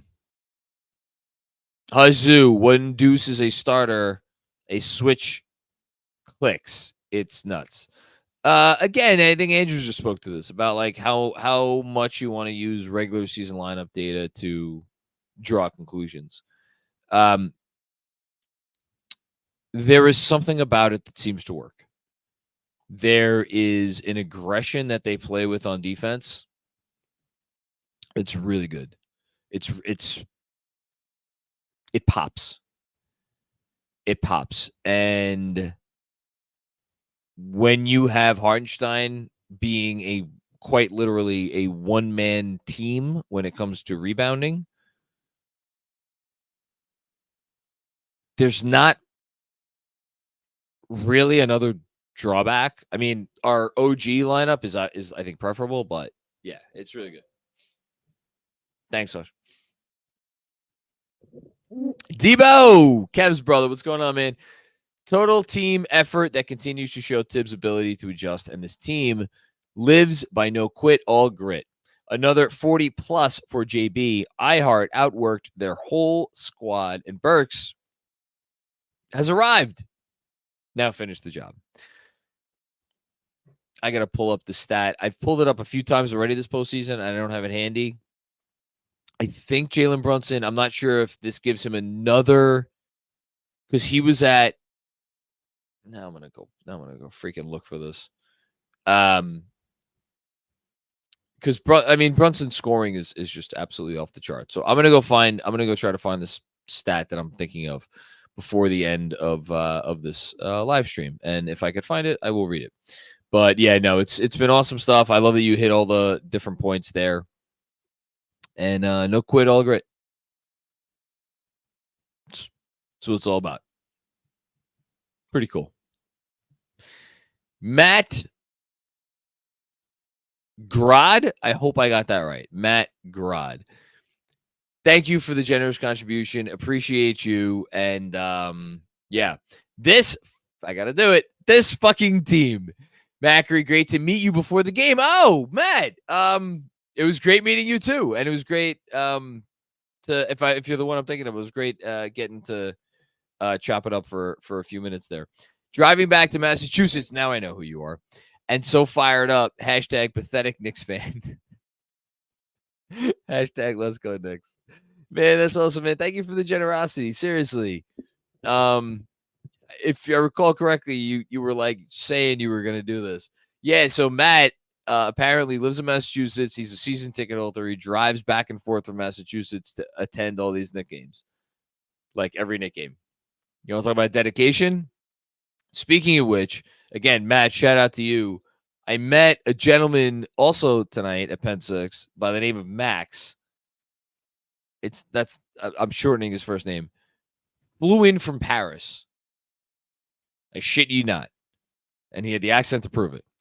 Flew in from Paris to see this game tonight. And he's only staying for, I think, 3 or 4 days. He's going back. I think it's his second Knicks game ever. He had been here one other time, like in the pandemic shortened season.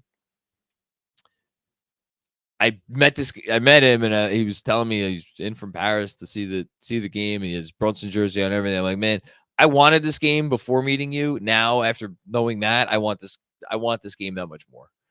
You know, it's like just Knicks fans are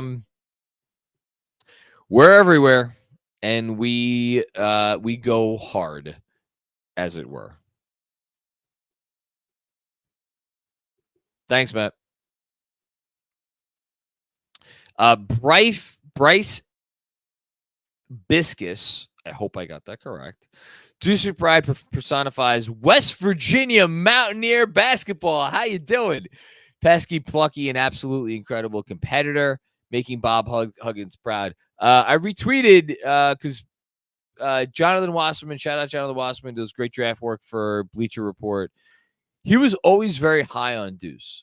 And I remember talking about Deuce with him before the draft. I remember hearing about Deuce from him after the draft. And he retweeted a tweet he had from before that draft, like during that college season. And I retweeted. So you go look on my Twitter account. You'll find it somewhere in there. About talking about the leaps and bounds that Deuce was making and how he was really making an impact. And for him to have evolved into the player that he is right now, when earlier this season, like he wasn't even a part of the rotation. Massive testament to him. Massive testament to him. Just unbelievable stuff. Truly. Thank you, Bryce. Okay. Freeway Hustler 21. F Draymond, let's freaking go Knicks. They not like us. I know Andrew likes that one. Oh, man. Okay.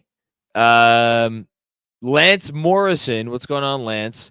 The Pacers are favored by 5.5 on Friday night. Go Knicks. Screw Reggie Miller. I'm not shocked. I'm not shocked the Pacers are favored. You know what? I'm shocked that it's 5.5, though. 5.5 is a lot. Because the Knicks were only favored by 2.5 tonight. Granted, it was coming off that beatdown. 5.5 is a lot of points, man. I don't know if I'd be betting Indy with that. That's a lot. Thanks, Lance. Rich McLeod, pressure should have made Draymond eat his shoe. Was Draymond there tonight? And I just didn't realize it. I feel like he wasn't. No. That shoe thing was funny. It was weird because it was going on and you were like, man, what the? He has to get a shoe back on. Thanks, Rich. Roger Fortune, what's going on, Roger? Masterful starting lineup change. They not like us. Finally getting an actual rest. I'm believing the Knicks in 6. Thanks to for all that you do. Been here since the Julius Randle postseason run, and I've never looked back. Oh, thank you so much, Roger. That means a lot. I recognize the name. I know you've been here for a while. They not like us. I can't wait to see what we do with 2 days rest. When's the last time the Knicks have had multiple days rest? It was before game 1 of the Indiana series, which is a game that it's interesting. They were rested. Were they a little bit rusty in that game? Looking back at game 1 of the series, I don't know, but I don't think they're going to be rusty on Friday night. I'll tell you that. Thanks, Raj. Regular Joe. Great name. Just picking up at Benji's monologue. Thank you, sir. Every time they mentioned Neesmith, I rolled my eyes. There was no such thing as a Brunson stopper. Not when he's going right. Hashtag New Yorker nowhere. Hashtag why not now. I really just have to say this one more time. Every media person who waxed poetic about that switch without saying it full-throated that it only worked because Jalen Brunson was not Jalen Brunson. And given how Jalen Brunson was not Jalen Brunson, yes, putting the bigger, more physical defender on him worked because he was not fully Jalen Brunson. And oh, by the way, how the refs were calling and continue to call this series was also a big part of it. It drove me freaking crazy. I'm hopeful that we don't have to hear any more of that. Thank you, Regular Joe. Zayad Rahim, what's going on, Zayad? Can't discount the heart that this team has. No, it's the leading story of everything is their heart. It's absolutely their leading story.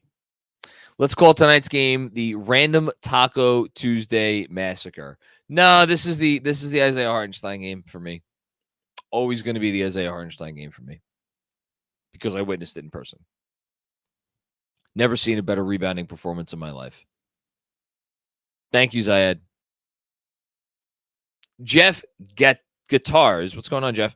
Let's get some KFS tees with that incredible young Tibbs pick. Just got home to Jersey from the game.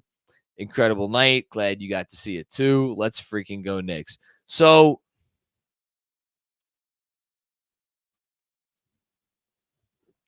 I don't know if we could sell it because it has Thibodeau's image on it.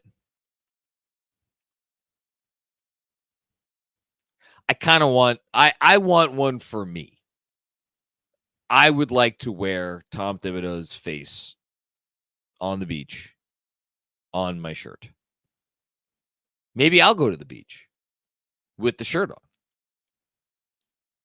I don't know. What could be better? Thank you, Jeff. Kevin Danishevsky.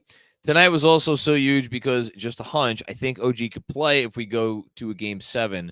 When the injury happened, that was my goal. They achieved it as per usual.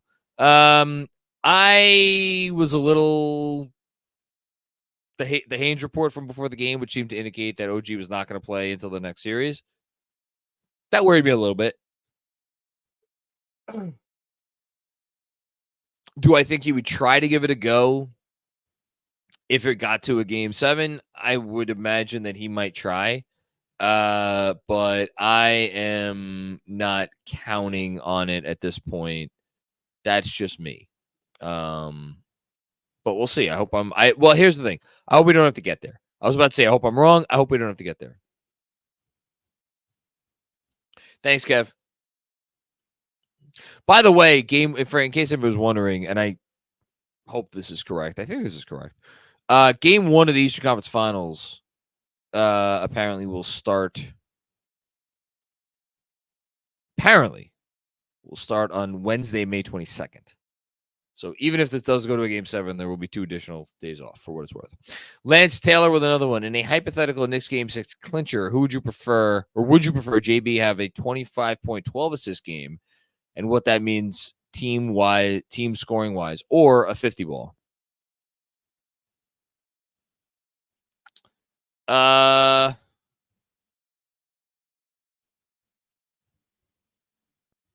you give me 25 and 15? I think I like 25 and 15 because 15 assists means 15 other guys had great looks from Jalen Brunson and converted those looks, which means the offense is flowing. a 50 spot against this Pacer team, I could see them losing a game in which Brunson got dropped 50. I could see that world happening if just nobody else. But then again, there's another part of me that thinks that's the wrong answer, because if Brunson gets 50, do we really think this Pacers defense is going to be able to hold the rest of the Knicks down to the point where Brunson getting 50 plus the other Knicks getting whatever they got? That's going to be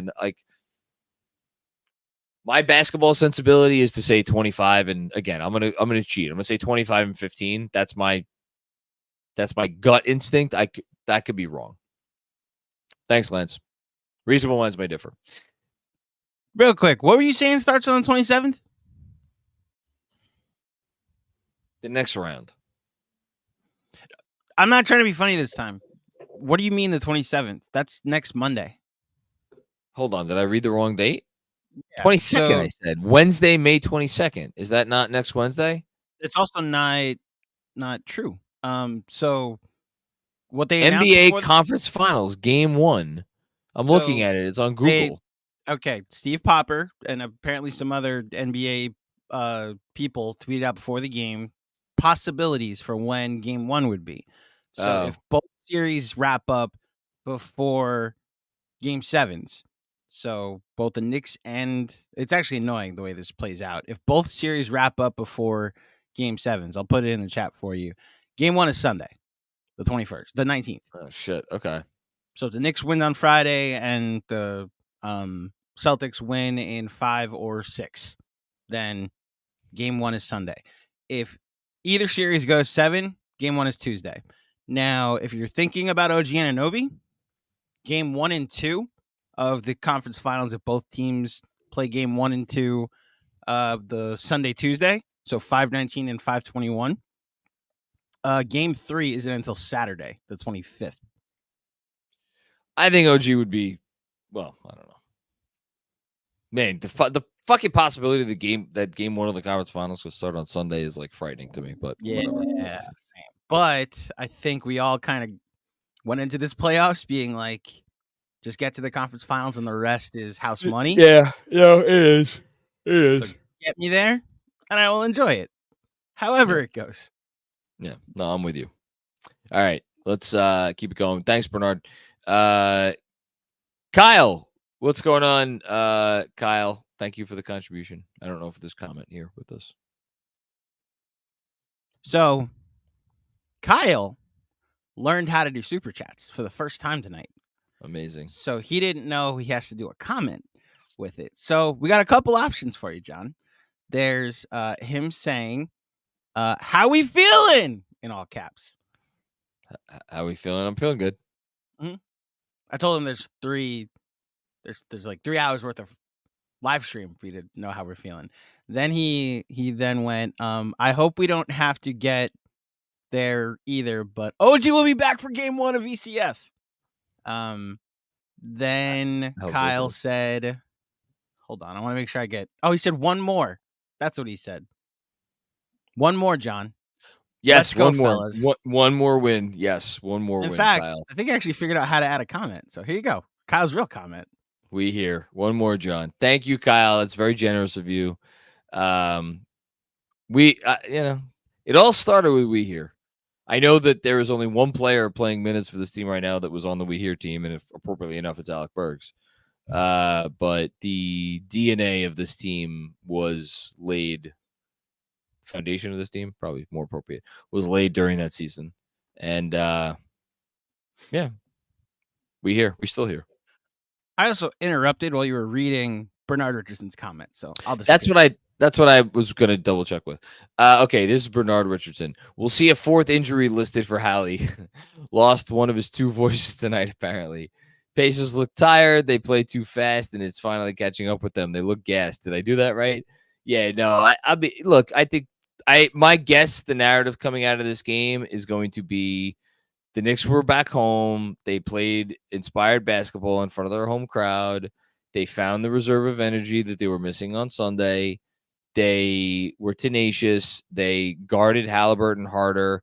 They figured out ways to get Brunson going with all of their screening and the guard-to-guard screening and the whole thing. And I bet you people will be like, all right, now it's Indiana's turn to serve in their home court. I do not think that most people, I do not think, are going to say the series is going to end in 6. I think people will say that they could end in 6. I would imagine that most people would be like, all right, Indiana, go take care of business, and they will think that is on the table. I don't think what happened tonight is going to,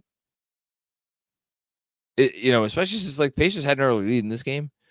I don't think what happened tonight is going to make people think that Indiana cannot win Game 6. At least my gut feeling. It doesn't matter at the end of the day. It's like you go out, you play. It doesn't matter what people say. But I think people will. I think people will still have faith in Indiana to play a good game. Thanks, Bernard. Bernard with another one. How many chips being sent in by Carlisle, or clips being sent in by Carlisle tonight? Someone asked that question. Someone should ask that question with the clip of the who's the guy that had to give like testimony or something. He was like he was nominated as a Supreme Court judge or something, and he was like, they asked him questions about this many, and he's like, more. This many, more. That should be the Carlisle thing. That was Michael Cohen while under trial for something he probably did illegal for. Oh, was he not being nominated for the Supreme Court justice? No, he was under a lot of investigation because of the 45th president. Oh, okay. Yeah. I know the clip you're talking about. I know the clip, yeah. No. That was At least Fox I knew News it was Mackie like right there. Yeah, there you go. That's what I get for not having paid attention to politics since 2016 or 17 or whereabouts. Thanks, Bernard. Alex, has there been a better coach-star duo since Pop's Tim Duncan? Professionalism, grit, accountability, maniacal work ethic, and humility. Hashtag Tibby and Jalen for life. That's a great question. Kerr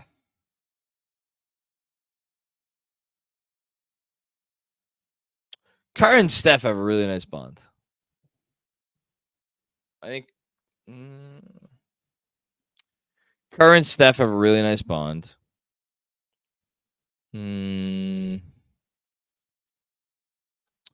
Trying to think if there's anybody else that I would put in that conversation.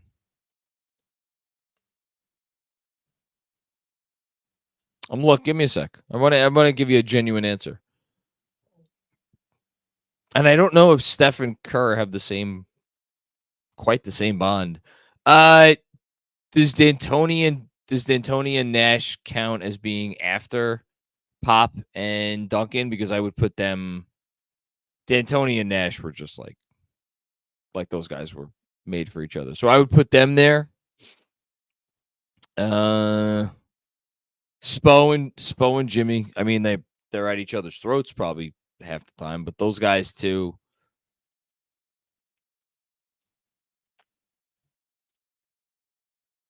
That's probably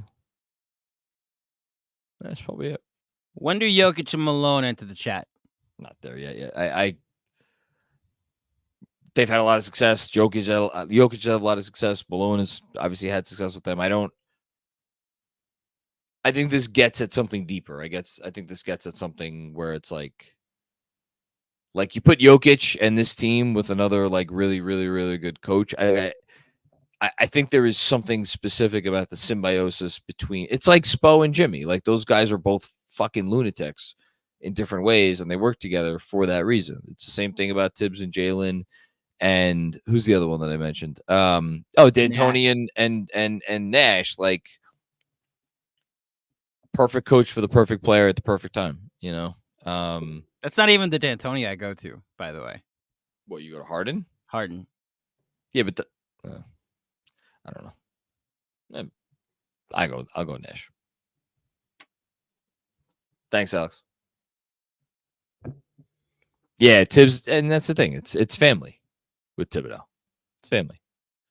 One more shout out to the piece from today. It's like he looks at these guys like his kids. He wrote it so well. I am AK Legend. I need another Claudio not like us moment to close out. I refuse to lose face in his team. Hashtag why not now. P.S. You can just say AK Legend next time I send a chat. Oh, okay, good. You asked for it. You asked for it, AK Legend. John, need your participation on this one as we dance on these losers on that flyover state. Fuck Mike Pence. John, I'm going to say a name. You tell him to get some. Tyrese Halliburton. Get some. Reggie Miller. Get some. Roy Hibbert. Get some. Miles Turner. His stupid face. Get some. Rick Carlisle. Excuse me. Dick Carlisle. Get some. That'll be it for tonight. Great. All right. We're gonna get out of here. I'm gonna give one final shout out to my mom because real quick, I called her I was on the cab ride home and I called her because I know she was watching the game tonight. And she said something like the last thing I would have ever expected her to say. And then as soon as she said it, I'm like, oh, I get it. She was like, I was watching the game and it's like the Knicks, it's like they were mechanical out there.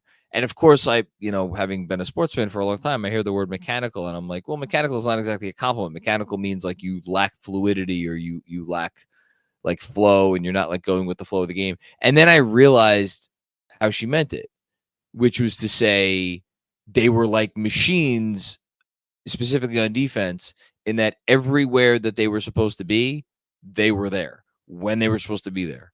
And it was without failure. And so I really appreciated how this woman, who I love to death, has really just gotten into basketball over like the last year or so. And, it's resonating with her in a particular way. And she kind of expressed her opinion on the game in a way that I had not really ever heard before. And I dug that. So shout out to my mom for watching tonight. Shout out again to my dad and brother, nephew, and shout out to every Knicks fan out there who got to enjoy this win. This was as good a win as you will come across.